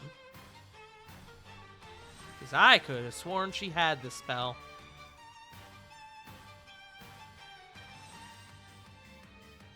She does. Wyrmst. Ah, that's why I couldn't find it. Because I had it at the top and not in alphabetical order, because it's a domain spell. She's gonna cast Spiritual Weapon. Hey, let's go. Nice. As a spectral version of the Hollow Star appears before her, and I'm not gonna put it on the map. But a 23 is gonna hit Orzag for a whole 11 force damage. And they're a spiritual weapon for those who don't know what it does. As the Hollow Star appears before her and strikes at Orzag, actually cracking one of his horns. Orzag is definitely getting beat up, but he's still holding strong. Diana is then going to risk the up attack and is going to back up to here. Oh, that's a nat 1! Ha! Oh, on your face. Oh, on your face. As Orzag goes to strike at her, but Rovan, you see the strike coming, and you actually grab his wrist, pulling it back away, focusing his attention on you. Diana is safe and out of harm's way, at least for now. Woohoo! Now, that is going to be the end of Diana's turn. However, something interesting is going to happen, as we're going to go back up top again. As you and Cage are beginning to lay into Oz, Lily. Cage, who is in the midst of a sort of clash with Oz, goes, "All right, boys, light him up!" And 6 resistance archers emerge from behind the stands. Fuck yeah. Another one of the effects from one of the missions y'all did. Ooh. And this Get is 'em, going to boys. this is going to be 6 attacks with advantage. Fuck this ET motherfucker. That's 1 hit. Ugly ass. Motherfucker. Actually, hold on. Where actually are? I'm rolling, but I don't actually have their stat block in front of me, so give me a moment. I need to find it. Wyrmst.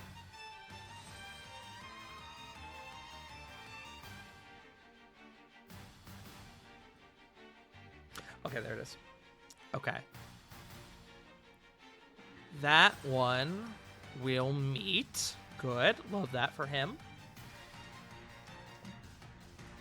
Hit. That one will miss. Ever so barely. Literally by 1 point. Hit as it matches his AC again. And another hit. As Oz is all of a sudden riddled by arrows from the back. I need to roll 5d8. 5d8 plus 20. Because 5 of them hit him. Not great on the well, that was okay. That's okay. 37 piercing damage total as arrows rain into Oz's back. Oz is looking bad, y'all. Destroy him. As I now have to add the resistance archers to initiative.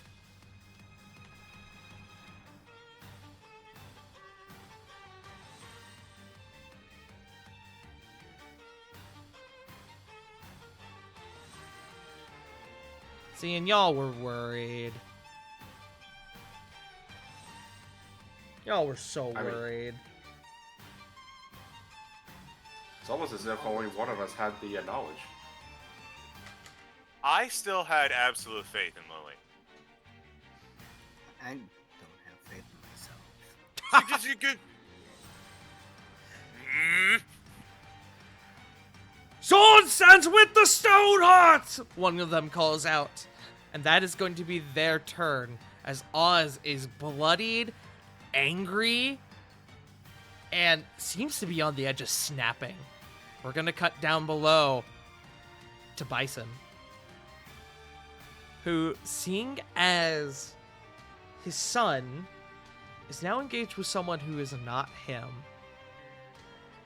he thinks for a moment. And I did already roll this. Gonna be me. And as he comes to a realization... Corey, I'm so sorry. It's gonna be me. As you are bull rushed.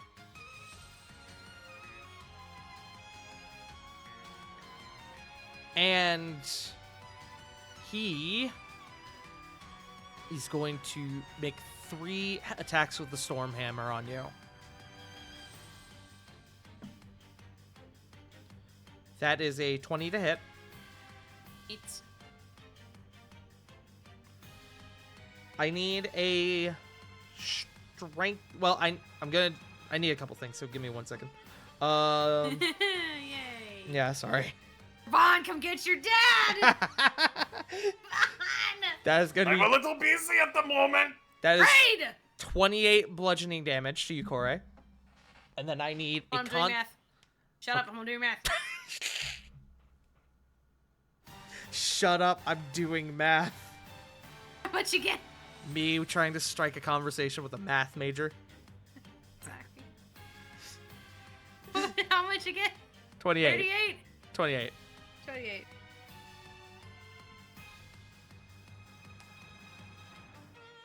Alright, continue. What else do you need from me? I need a con save for concentration check for a large reduce. You passed. I now need a strength save.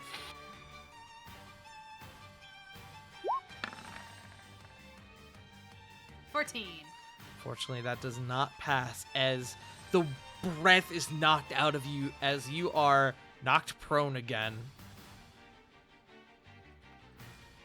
He's now going to bring the hammer down upon you with advantage. That's going to be a 32. Dad, come get your dad! That's going to be 32 damage. I need another concentration check.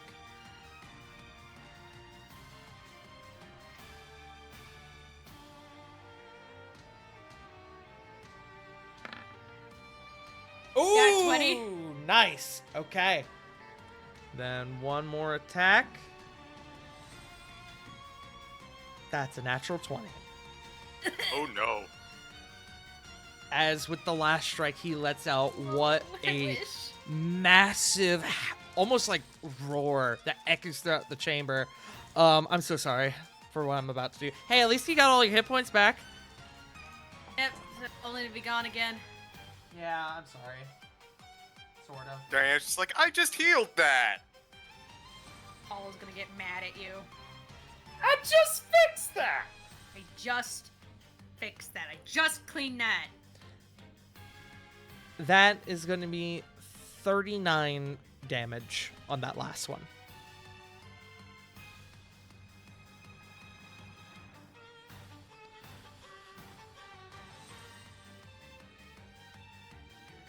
Con And- check. Yes. Please. 16. That does not pass, unfortunately. Ow! How? If the first one did. Half of 39? Oh, the damage. Yes. Concentration checks are Got you. half of the Hit it damage you first, take, got you. or 10, whatever's higher. All right, so it goes down. Sorry, Rovon, you're small again. Yeah, you Well, are you're not now. small. You're less big. You are a smaller. Oh fuck. Good news Oh, is I have another fuck. slot for that, though. Rovan, you sensing your form shrink, you look over to Kore, who is currently embedded in the floor, bloodied once again with your father standing over. Oh, that's gonna smart. Are you going to let them suffer? I'll get to you in a minute. You will get to me now! As he is going to action surge. Uh-oh. Oh no. Oh no. 3 more attacks on Kore. Guess who's gonna see the afterlife? Ravon, I'm haunting you! First! I will curse any I think child that you and was- Kieran have. I think that was English. That's gonna hit. Alright. Somebody fucking clip that. Freaking speaking like Doodle Bob over there. Doodle Bob had a... We're Kore, laughing because Corey's about to die. Yep. Yeah. It's okay, I got it. Kore, 32 damage. Oh my god. The beatings will continue until morale improves. My morale didn't need work. 26 to hit.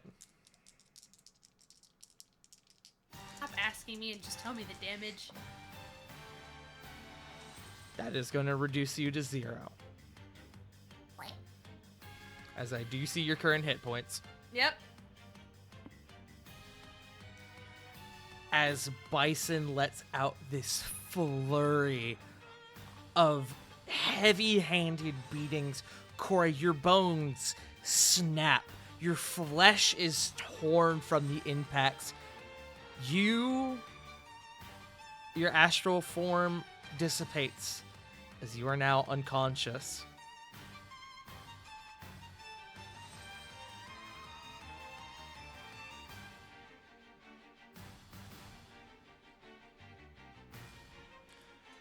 Have I made my point yet?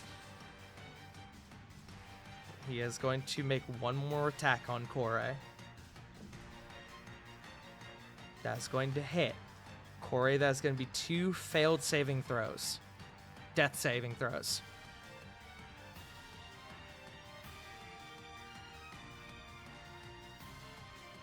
As Bison raises his now bloodied hammer. Kore has been embedded in a small hole in the floor. She's breathing, but ever so barely. That is going to be his turn. Rovan, I need a wisdom save Yeah. with disadvantage. Yeah. That's a 15. Rovan, I'm gonna actually change our music for this. Oh boy.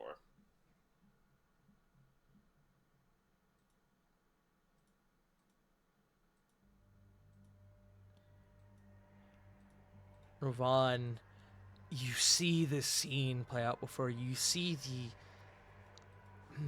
the wreck that your father has just left Kore and the bloodied, broken mess.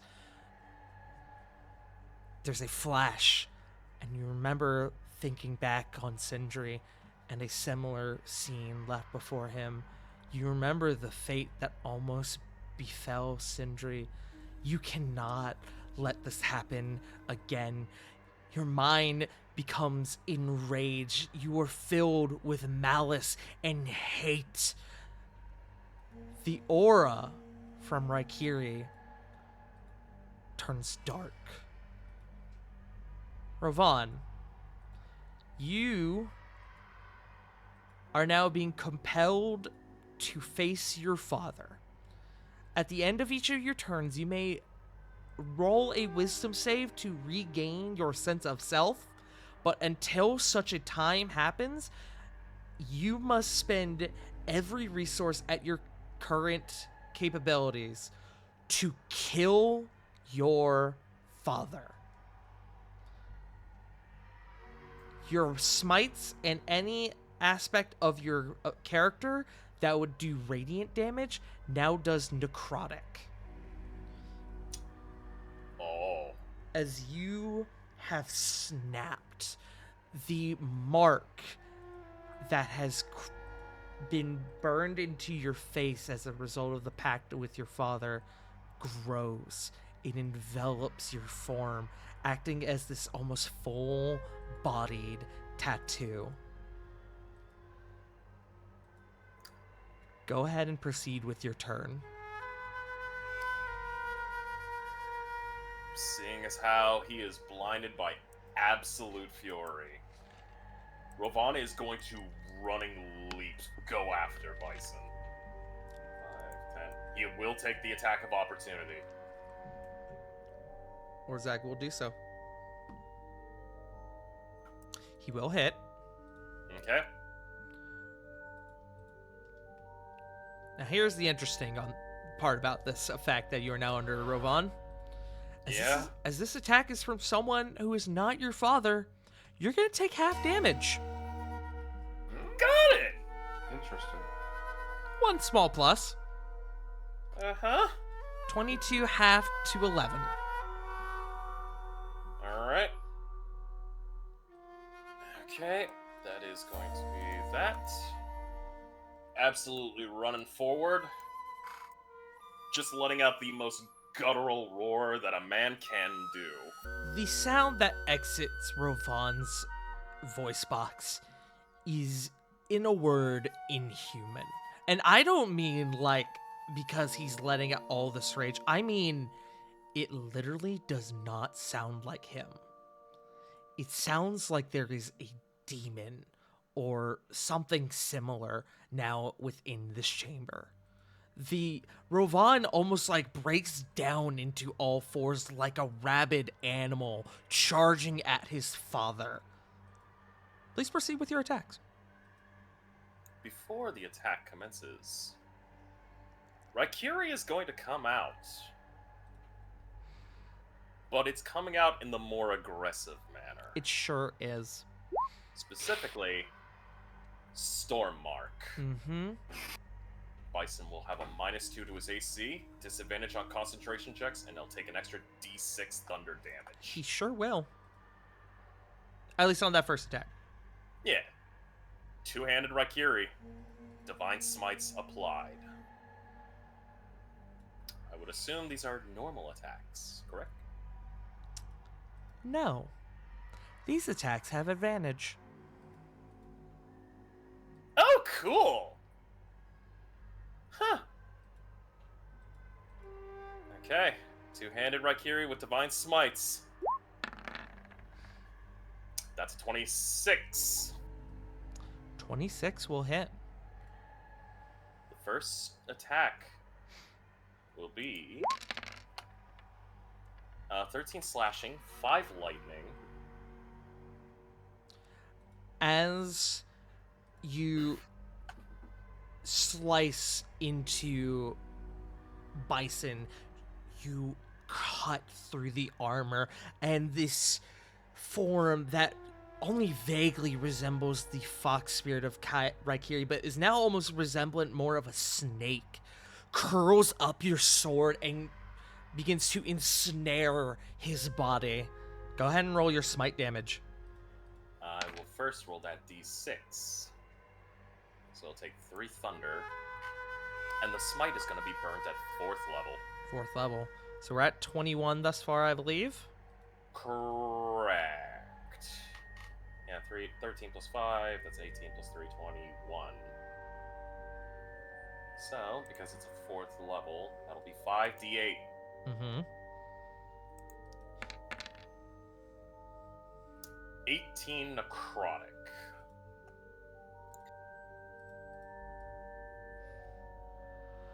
Okay. The necrotic seems to sink into his body. I have to sneeze, sorry. Gesundheit. Bless you. And go ahead and make me an Arcana check with disadvantage, please. You got it. Arcana with disadvantage. That's a 5.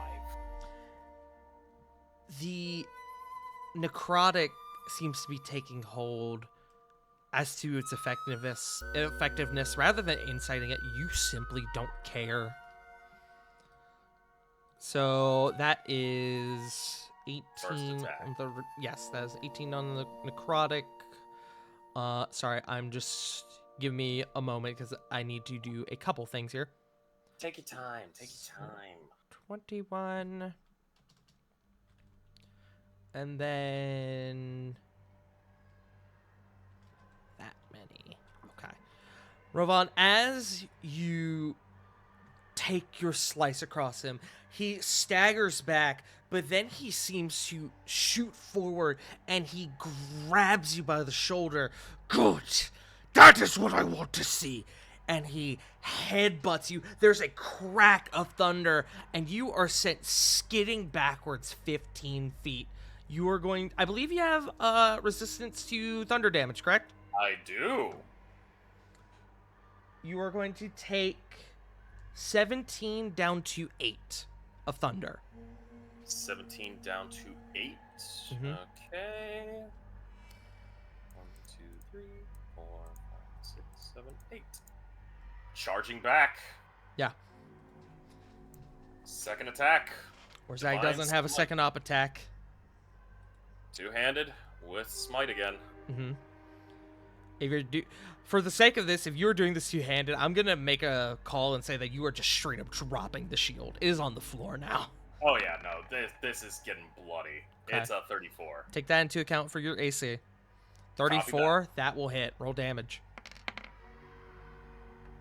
That is 16 slashing, 7 lightning, Okay. and this is going to be the 3rd level Divine Smite, which will be 4d8.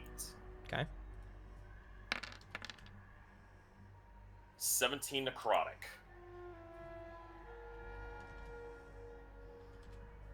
Okay. You come back from the impact without skipping a beat and take another massive swing into his carapace. The damage sinks in again as the tightness of the Raikiri Storm Spirit ensnares him further, almost tightening his grip. The form that is y'all's friend, Rovan, is unlike anything you have ever seen before. The Rovan that you know is caring, he's a good man. This is like watching an enraged animal. This is not the man you knew.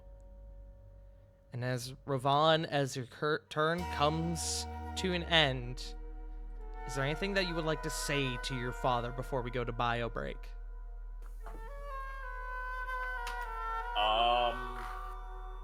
Yeah, there is. In giant, Rovan lets out the bloodiest roar with the how do I put it? Like, he is just screaming out in absolute rage. And with that rage, he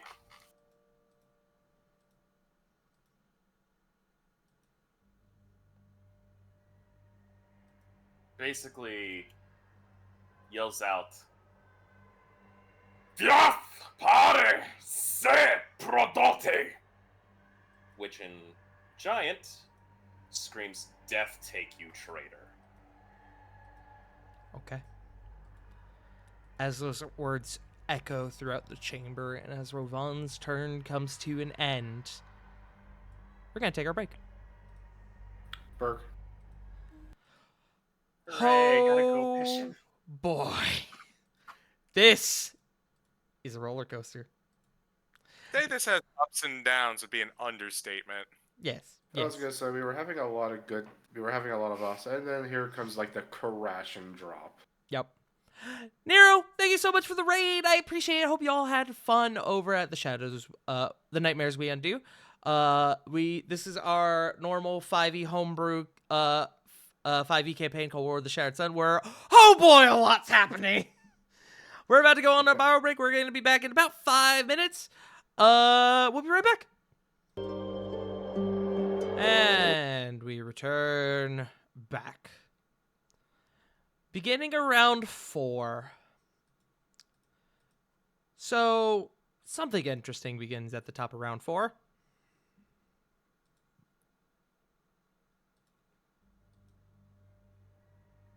No, I don't want that. I want this.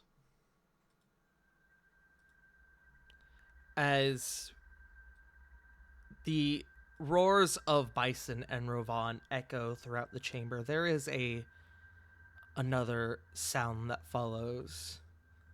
The sound of metal being dragged upon stone.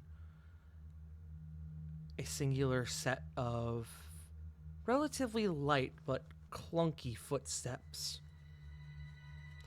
A figure begins to emerge from the shadow at the end of the hall, or at the entrance to this tunnel. A haunting figure. The figure of Ariana Silverstone. Oh no! Oh boy. Who enters the chamber and with this rigid composure, demeanor, looks over to the conflict happening between Rovan and Bison. And a voice echoes from their mouth, but it's not the voice of Ariana, it's the voice of someone entirely different. Blackwell, you're needed. The voice of Elrock Nazir emanates from her form. You're needed elsewhere. Come. Bison looks to Ariana. There's a moment where he stands up straight, still locked in battle with Rovan. And he goes, No. You do not understand the gravity of this pact, wizard. You can't possibly understand. I will not yield. I will not leave. Not until it is done. and I'm gonna put Ariana on initiative for specific reasons.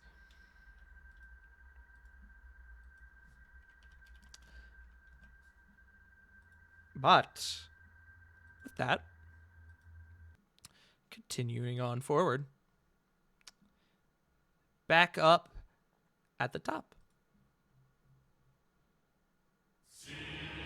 That was way louder than I intended it to be. I'm so sorry. Sorry for the headphone users I just deafened. Flit, it is your turn. Back up at the top. Round 4. Corey! And that's all the verbal components for Healing Word. Okay. Healing Word. Unfortunately, sorry to say this, Corey, but you're getting a level 1. It's enough to get you up, and you'll get better patched up. But for right now, just take 10. That works. Corey, your eyes shoot open. Your lungs fill with air. As you are back up to 10. You have never felt as much pain as you do in this one moment. He's just coughing up blood. You're honestly not entirely unconvinced that there's more blood outside of you than there is currently in your body. Corey remembers the hammer. She just shudders. Still coughing. But Corey, you're no longer rolling death saves. You're no longer unconscious. Flit, that's your bonus action. Main action, seeing as how there's a lot going on right now, decides to focus on, honestly, the third wheel at this point. And yeah, valid. and is going to use a Produce Flame on Orzag. Produce flame, okay. So that's a 20 on him. That will hit. 16 fire. As a rupture of flame emerges upon his person and it singes him. Is that your turn? And that is Flit's turn, yes. Up next is Oz, who is admittedly in a bad way. No. This was it. This was perfect. This can't. No. I need to roll, a thing for him.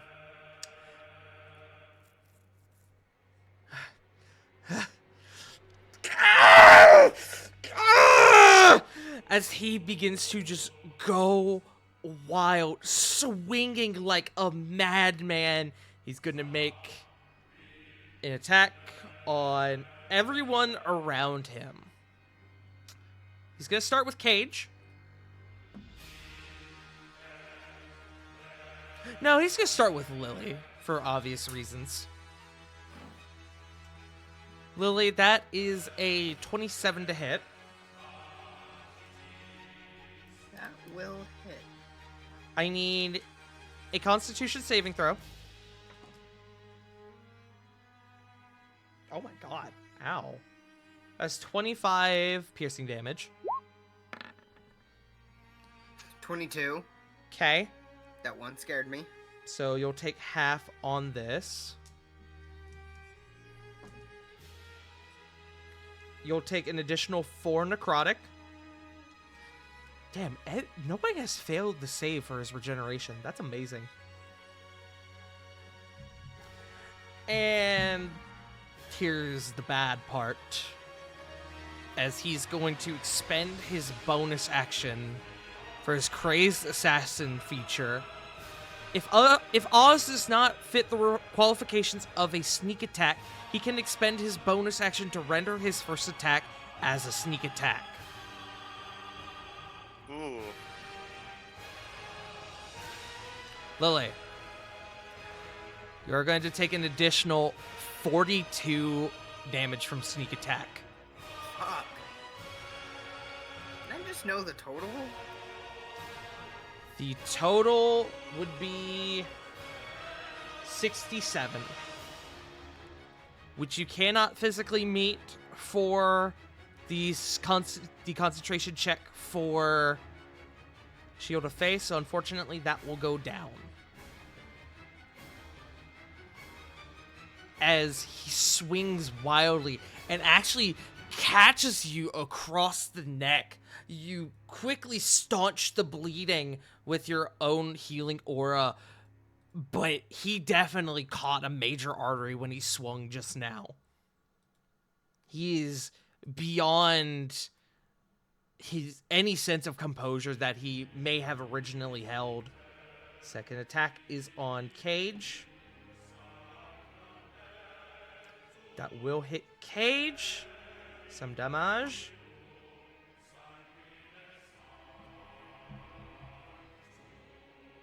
That is 18 to Cage.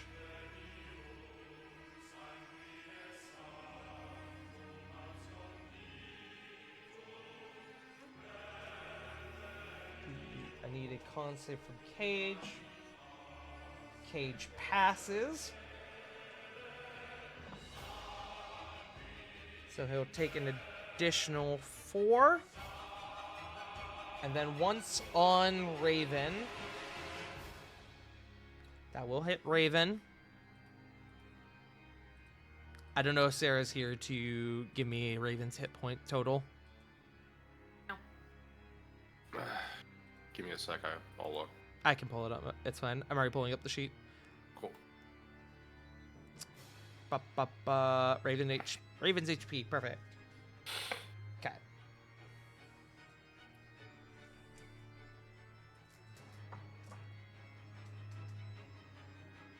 That is 22 to Raven. And con save from Raven. I'll roll this on the table. Well, I don't know if I can because there's nothing for it. Hold on, let me look at it. Okay. Raven does fail, so she's gonna take the full brunt of this. For an additional 9 necrotic. And Oz, as that attack hits, he pulls back the blood from Raven into the dagger, healing his own wounds, as he is going to heal an amount of hit points. And he stands there, breathing heavily. He is gone. He's gone. Both mentally and almost physically. Smile. With that, Corey, you are still prone at this current moment.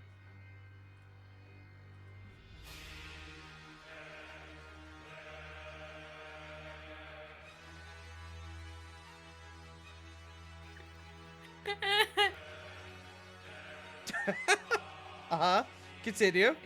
I think so. I don't cry.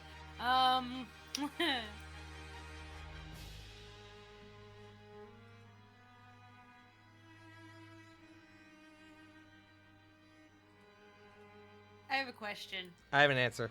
If she were, so it takes movement to get back up standing, right? Mm-hmm.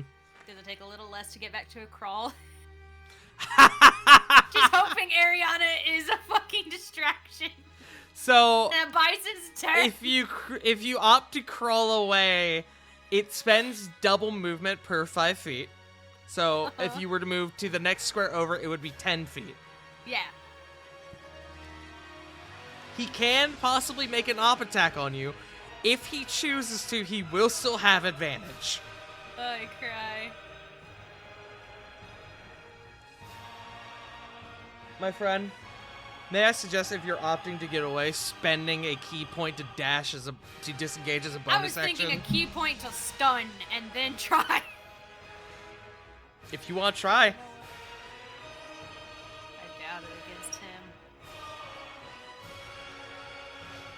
Let's put that last key point, yeah. Patient defense. I guess dodge, yeah, honestly. Dodge or disengage? I mean, can anyone disengage? Just you. I mean, anyone can disengage as an action, but you have the ability to spend a key point and do it as a bonus action. I thought that's what the dodge is. No, dodge just means it grants No, disadvantage. patient defense, it says a key point to take the dodge action as a bonus action. It's dodge and disengage, if I recall. Hold on. Yeah. Hold Sorry. I think you're looking at the wrong ability. on. Hold on. Sorry. So, You're good. patient defense is the dodge ability. Step of the wind allows you to take the disengage action. Dodge renders a... I'm C. Yes, so dodge would render his... What would be an advantage attack. It would be a normal attack should he choose to attack you. dodge typically grants disadvantage on an attack roll. Disengage allows you to move away without taking an opportunity attack. Without them taking an opportunity attack. Okay. Yeah, spend that last one. Okay, so you're gonna disengage? First, yeah. Okay.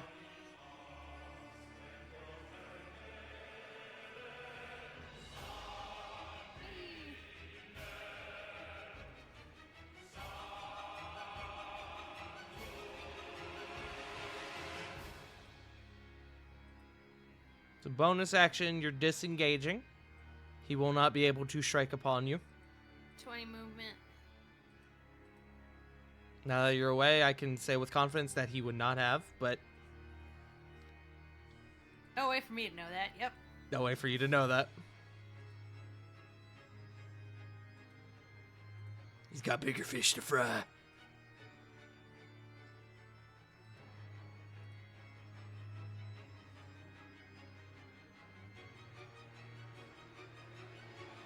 Oh. Interesting. Are you still crawling, by the way, or did you get up? No, she got up. Okay. So that was half movement, and then a 20 speed of movement, so I still have 5, right? If I did my math right. Yes. Not that I'm going to use anymore, but I just want to make sure I did it. Mhm. Okay.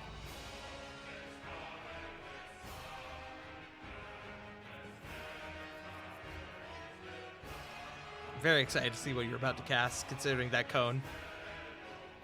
Thinking about it, I don't know.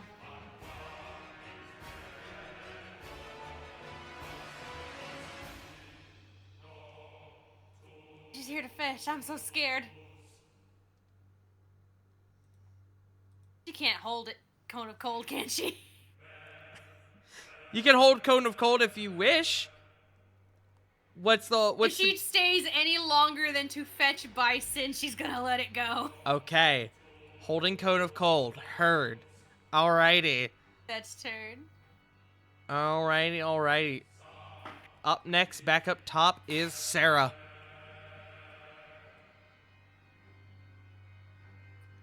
Oh boy. Okay.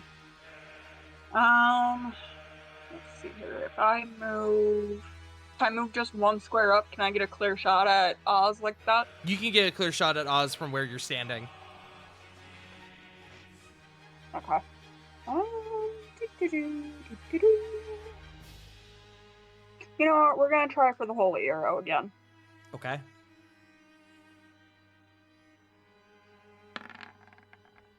Oh shit! I need to make a con save first.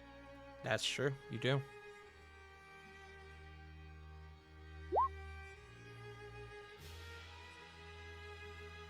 That's a 16. You buckle once more. Your blood feels like it's itching, burning inside your body. You have a fever. You reach your third point of exhaustion. You now have disadvantage on attack rolls and saving throws. Meaning I need another roll on that first attack. Okay. So that first one would be a 14.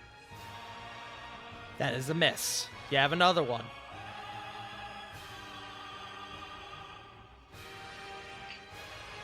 Remind me, if I use one attack and one bonus action, Raven can attack twice? I believe so. I believe that is the ruling.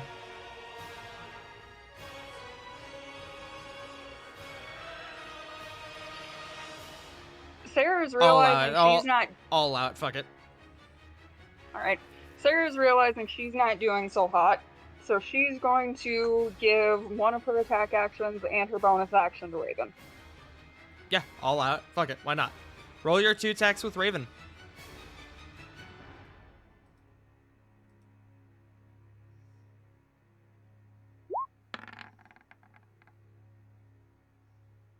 Okay, CG said that's That's an correct. Cool. 18.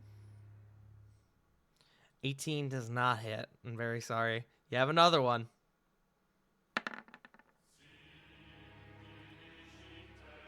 And 17. Fortunately, no. I'm very sorry. Okay, that's all I can do. Alrighty. We all have those days. Everyone makes mistakes. Everyone has those days. Yep, join the club, Sarah. Back down to Orzag, who is still slightly baffled by all the events that are occurring. He's going to take advantage of the chaos that's going on. He's going to accost you bodily, Flit. Okay. He's going to do these recklessly, granting himself advantage. Hey, I am still flying, so I don't know how that factors into things. How high up are you? Like 20 feet. He is quite large. He hits me, that's fine. He's a size huge creature. I do believe you would be within arm's reach. Okay. Also, I did forget you were flying. That makes more sense. I keep thinking you're on the ground because you're behind the rock. Yeah. That being said, that is a 20 to hit. It's Okay. I'm gonna roll all of these at once if that's okay. Go for it. Yeah. Second one, I need to roll that. That's cocked. That is a 29 to hit, which I know hits. Hits. And then the last one is a 30 to hit, which I know hits. So, accosted. Successfully accosted Yeah. as he, with flavor, grabs you off of the broom and smashes you down to the ground. You're able to escape from his grasp and scurry back onto your broom, but you are going to take a total of 78 damage Gotcha. as he accosts you bodily. Alright. That is going to be his turn, though. Up next is Ariana, who, emanating from... I had to double check something. Hold on.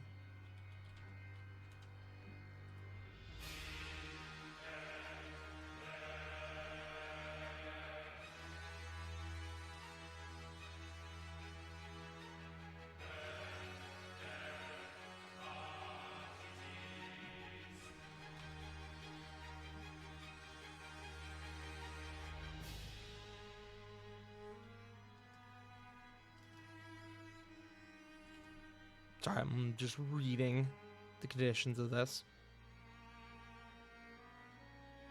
Cool.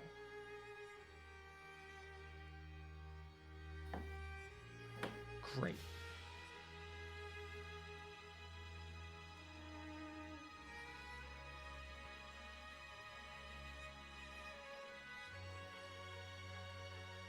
Wunderbar.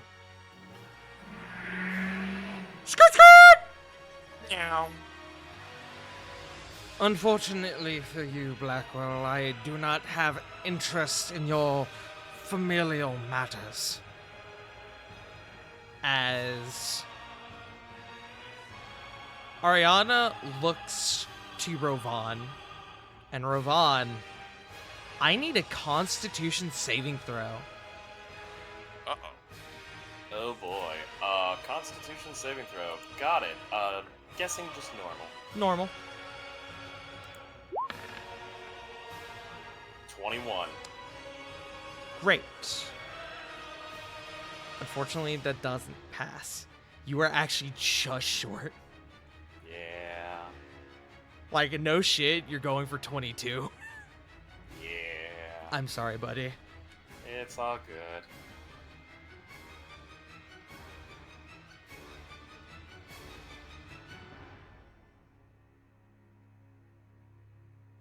Let's see. Let's see. I'm just making sure I'm reading this right. You good?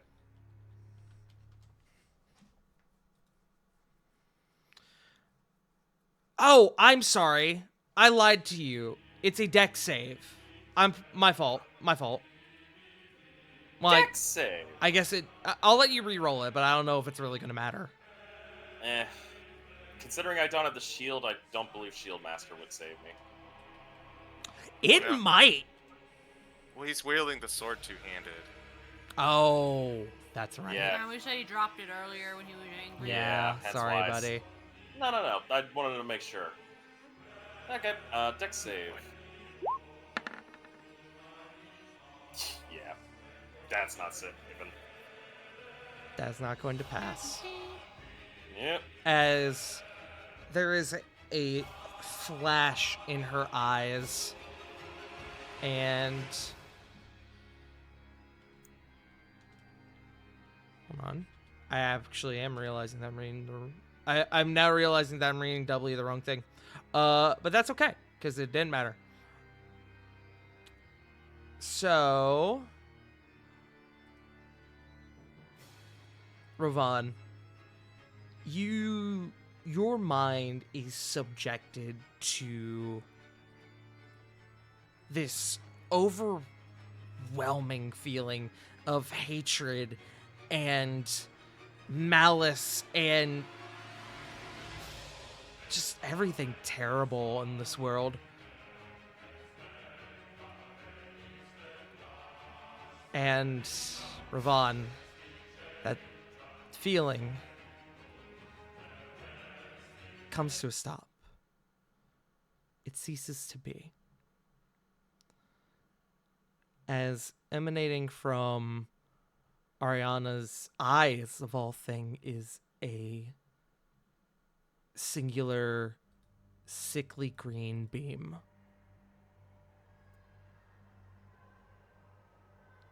It connects with you, it hits you in this ravenous state you're in, and Ravon, you are going to take 74 force damage.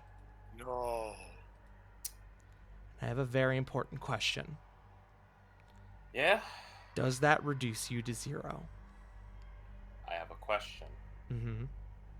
Could I Stone's Endurance it? You can. Alright.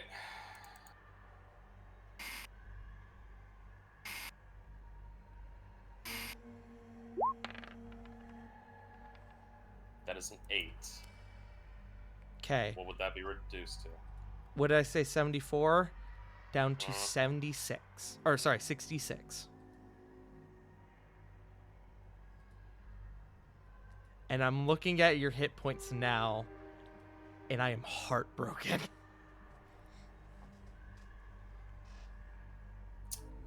I am not. Tart, Uh-huh. please go ahead.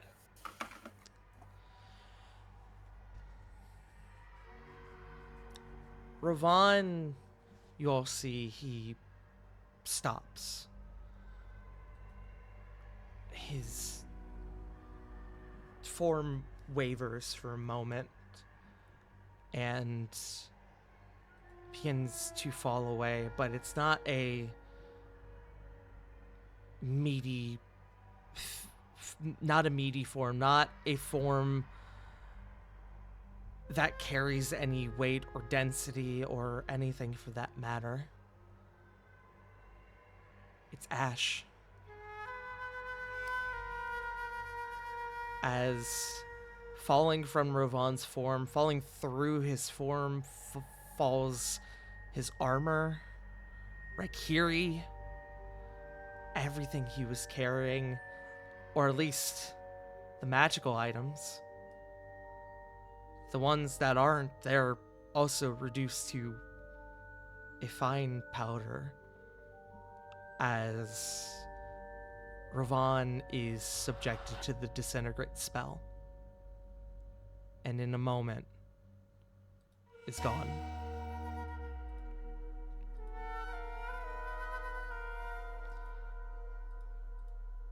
Bison before him stops,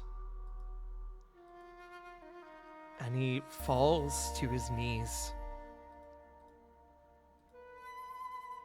And he stops. There's a moment of quiet, and before he's able to scream, as he goes to scream, he begins to glow this sickly red glow. The pact has been broken. And in a moment, Bison is pulled under the earth and is also gone. Oh no. Ariana stands there stoic, unfeeling, and there's a quiet voice that emanates from her voice box. Well, that changes things. And with her movement, she's going to turn. She's going to leave. She gets 30 feet away, so some of you can still see her. But she is no longer on the map as of now.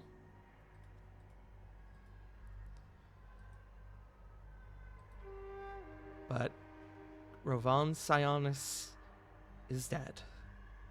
Reduced to ash, and the fate of Bison, Aegis Sionis, remains unknown. That is going to be Ariana's turn. Elroc's turn, whoever you want to call it. And we now move to Cage. Back up on the surface.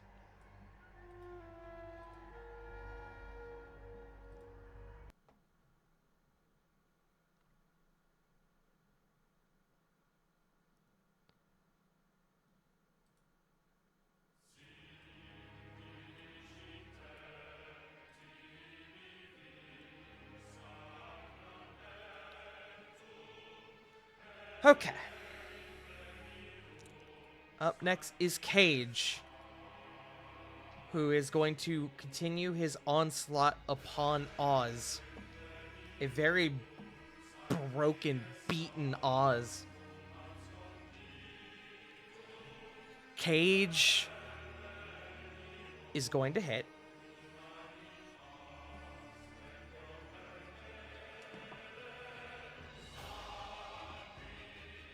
No shot.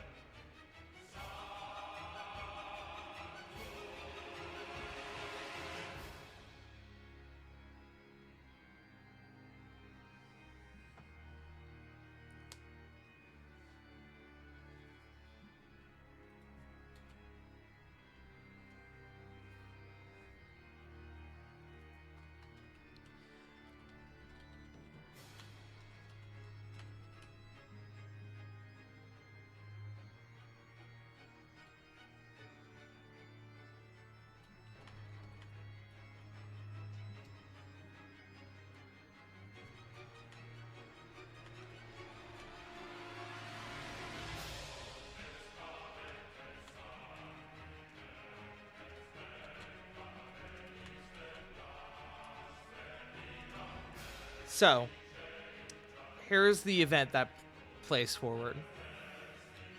Cage, with the axe, with the gore splitter, takes a wide swing and it crashes into Oz's chest.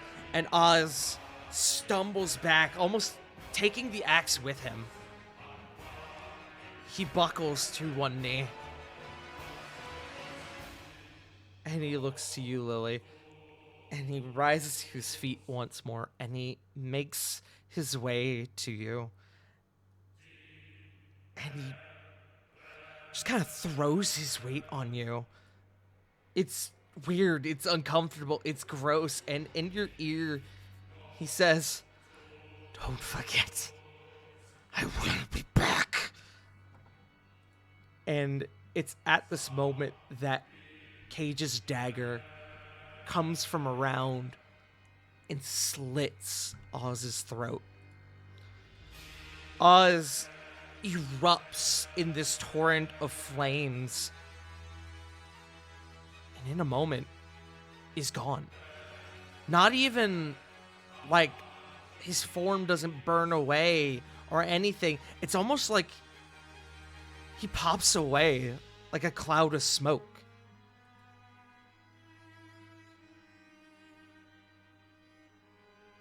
Oz has been defeated. As to when he will return, we do not know. But he is, for now, defeated. We return back underground.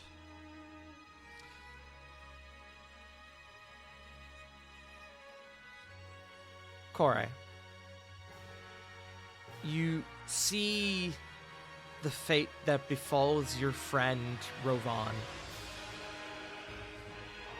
I will offer you a choice, because you were holding Cone of Coal.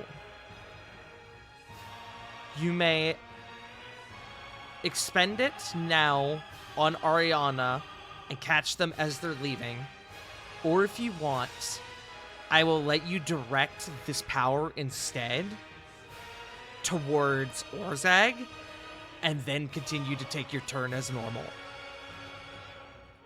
Yeah. That's like, yeah, we'll go with the latter. The ladder? Okay.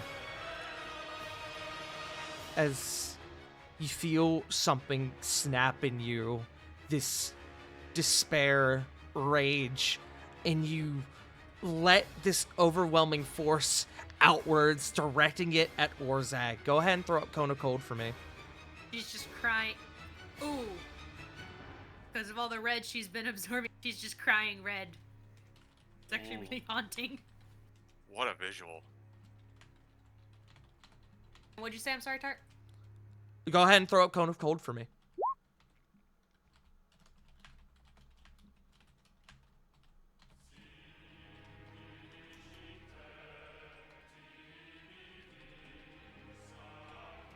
I imagine she takes a step to the side. Yeah, I'd say you could direct this in a way to where you don't catch Diana. Constitution saving throw. Can I use Woe and I haven't had my turn yet? I I haven't had my turn. It Kinda had technically it is your hijacked. turn. I'll allow it.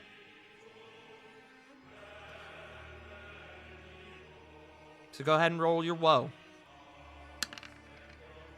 6. That turns his 20 to a 14. He fails as you erupt this massive wall of crimson ice towards Orzag with every last bit of energy you have in your body. Go ahead and roll me some damage, Kore. It's 8d8. Hi, Nug. Oh my god, that's... God! Come on! Can I Ain't use inspiration no to re-roll way! that? Ain't no way! Can I use my That- inspiration to re-roll that? Ah! That is upsetting. It's very upsetting, actually. I am baffled! Hold on. There's only one number that wasn't a 1 on that. And it's the fucking- close. It's the closest number to I am 1. bringing in a secondary opinion. Look at that bullshit! Hi, Jay. Hi, Get fucked! Sorry, will you let me use my inspiration to re-roll that? Yes, I will absolutely allow it.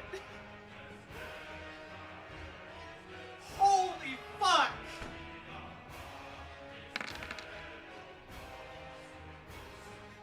Yay! That is Verdi. only second to... Actually, that's worse. I've seen a DM of mine roll all 6s on a fireball. That has officially surpassed it.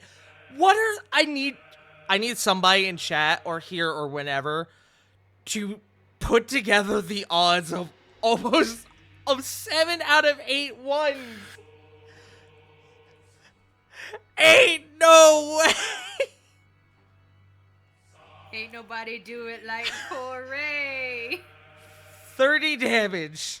Jesus Christ. He will take that as he is engulfed in ice, in almost like cascaded into the wall, almost bound to it now with the ice. You're just gonna use your bonus action to chug a health potion. Okay. Go ahead and roll your healing potion. I'm sorry, so much has happened in like the last 15 minutes. I'm baffled. Hey guys, we're almost done. Please stay with me just a little bit longer. I promise.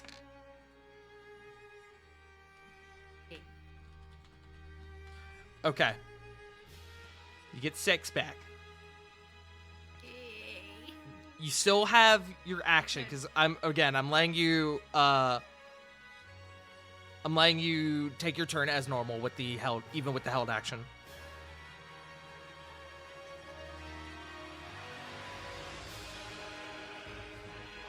I see. Who did call lightning earlier? It was Bison. Now that he's gone, is that storm still around in this big area, or did it disperse? Oddly enough, he didn't summon a storm. It emerged from his hammer. Damn it!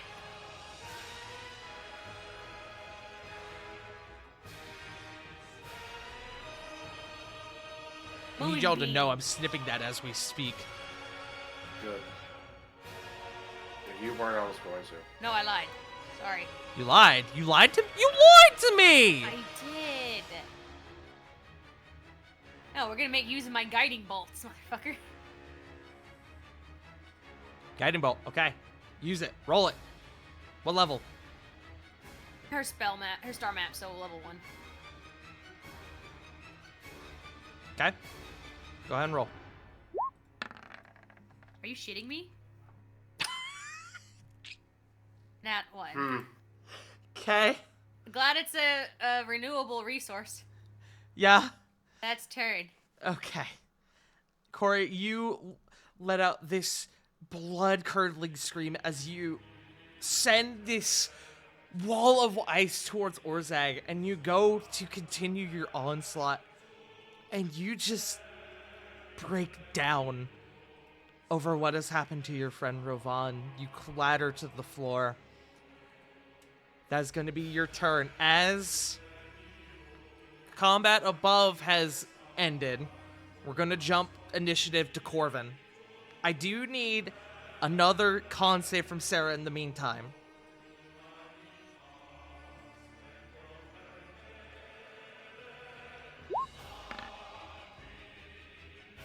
For me, right? No, Sarah, not you. Oh, sorry.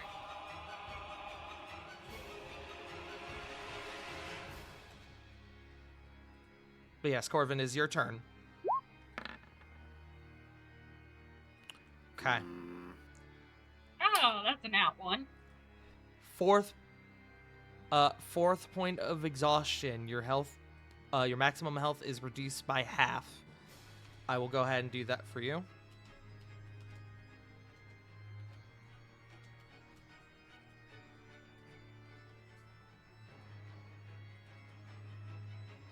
We'll get to that later, but all you, Corbin.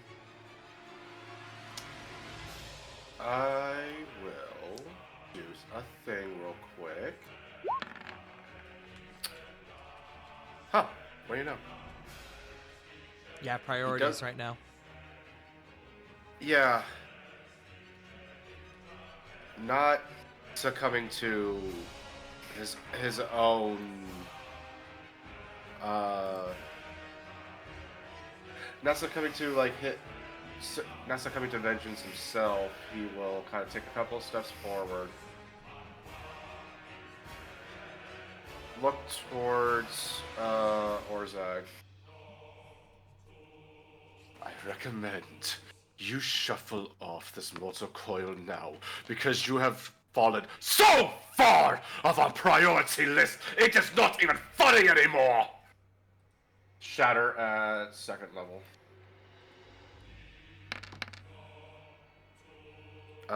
So yeah, con save of 20. That's a nat 1. The dice are loving this, by the way. As Orzag, now somewhat sealed up, sealed against the wall, the ice shatters with him in it, and it sends him down to the floor. 13 damage. Is that your turn? Bonus action. Because I swear to you and every single one of you heathens, I will kill every single one! Vicious Mockery.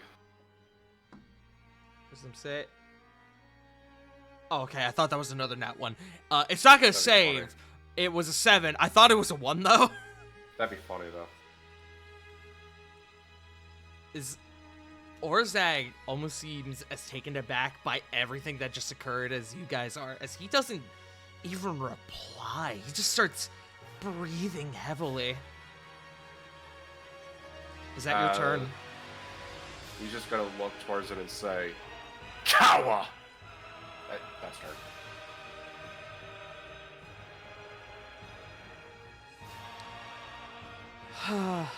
Oh, Diana. Diana, what are we going to do? What are we going to do? Bit of housekeeping, because it probably got forgotten in a lot of the fucking shit that just happened. Uh-huh. She does have spiritual weapon up still. She does. I'm also just reading something, sorry. Fair enough. Great. Oh, Diana. Am I ever so glad you chose to be a smart cookie. What is the time on this? Great. Perfect. That will have to wait then. As Diana looks to Orzag, stands over him, and takes hold of the spiritual weapon and smashes his head. Let me go ahead and do this. I'm not even rolling at this point anymore. I don't think anyone's going to mind that. I'm just going to go straight for the damage. 11. 21 would hit anyway.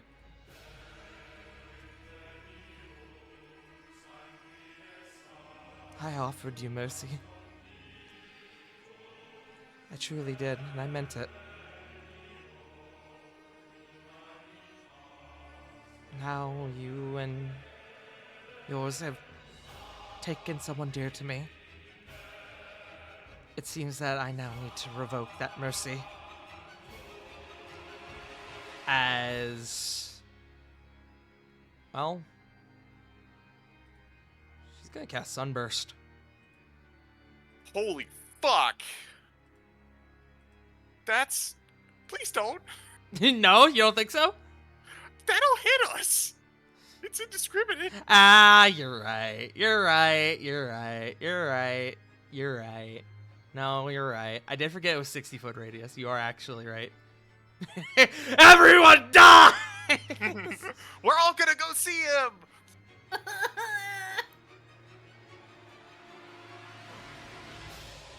That's okay. She's got something else she can do then. She's gonna cast Dawn. Well, that's still 30-foot radius. God, I'm just dropping all her cool spells, and all of them are super high. She could probably angle it in such a way that it would only catch him, like if you put it in the back here. Yeah, fuck it. We'll just do that. For the sake of this, we're doing this. Fuck it. I don't care. Now I need to roll these.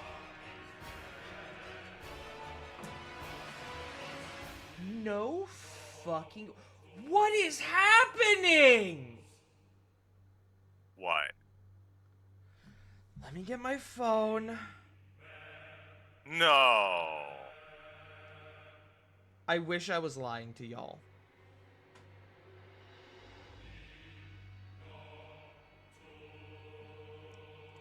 I wish I was lying to y'all.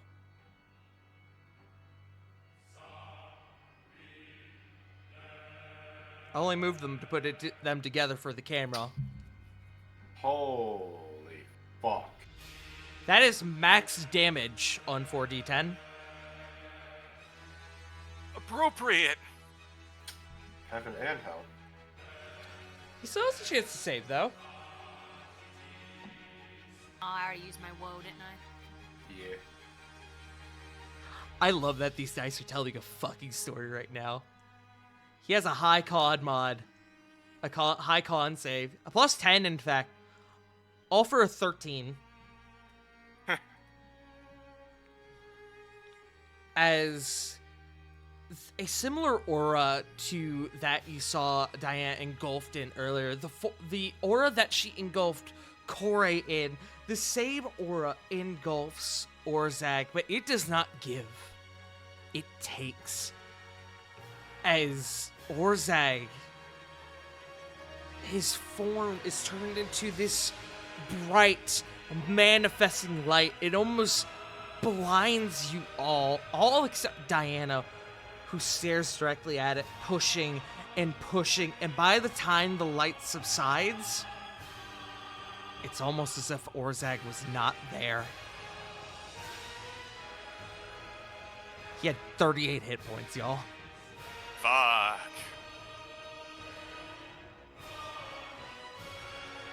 As initiative comes to a close, as Rovan Sionis has been reduced to ash, as Sarah still succumbs to the poison in her veins, as the fate of Bison Blackwell, Aegeus Sionis now remains unknown. There are more questions than answers. But that is where we must end our session tonight. Thank you all so much for joining us. Wow.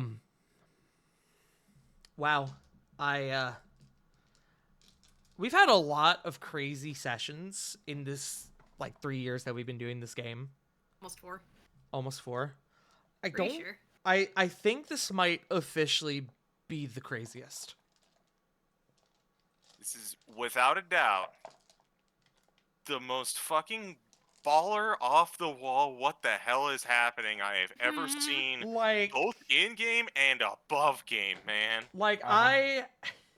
I set this up in a way I knew this would be a baller session, but holy fuck. Even, I who set the damn session up am like, what in the fuck, man? I have to talk with some of y'all. We need to send it around the table. We are over time, so we're going to just do this quick. Just go up and down the line, say where we can find you, or don't. It's up to you. We'll start with CG. Hi, CG. Don't care. Social media. Go watch Vaughn, Saved by the Spell this Saturday. Also watch Rascals and Ravnica every other Tuesday. Pass on to J Frost. Y'all know where you can find me. Yeah. Joe. Alright. Hi, I'm dead inside. Sarah, go. We're going down the line. I am awesome. Oh, we are? Okay, then punked. Okay, I don't need to go. Excuse me, crying over Rovan. You all can find me on Blue Sky, Twitch, sometimes Twitter, Instagram, occasionally TikTok. River. You can find me at twitch.tv/wickedriver97. I got new emotes. It's cool. I'm coming back. And yeah, Sarah, go. Hey, I'm also dead outside. Go check out Kozgek and support her lovely charity streams. I'm done, tart.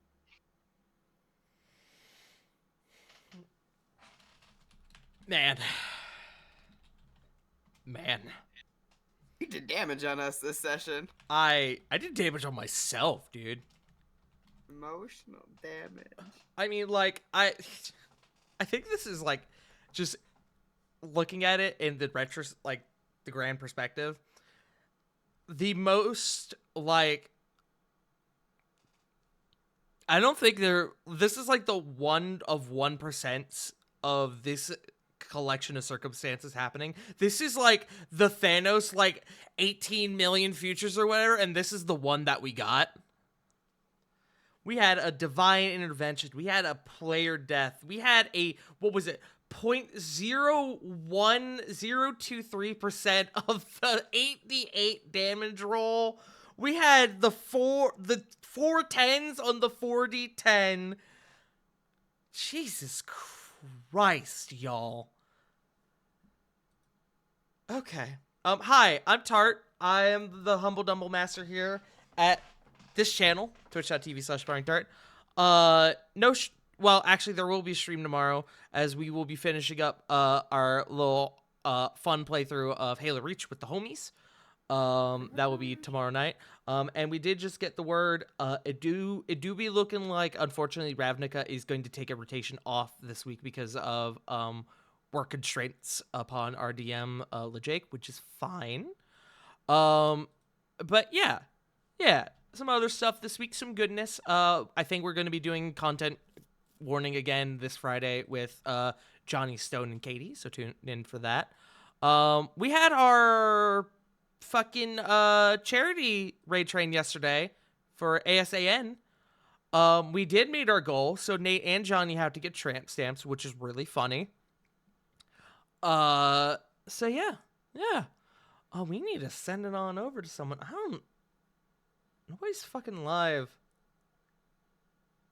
The only one I have is all I got is Mark and Connor. I knew who we were gonna raid. Someone who I don't get to raid very often, but I do love them very much. We're gonna raid my friend Mildly. Twitch.tv/mildlyplays. They are wonderful. They're very cool. I need to actually talk to them about doing something with them soon. But yeah, it looks like they're doing some Destiny. They have the just chatting category up, but they got Destiny up on screen, so I'm not entirely sure. But yeah, go show them some love. I gotta talk to these kids, so I'm making sure I love y'all. And we'll be back next Sunday. See you later. Bye.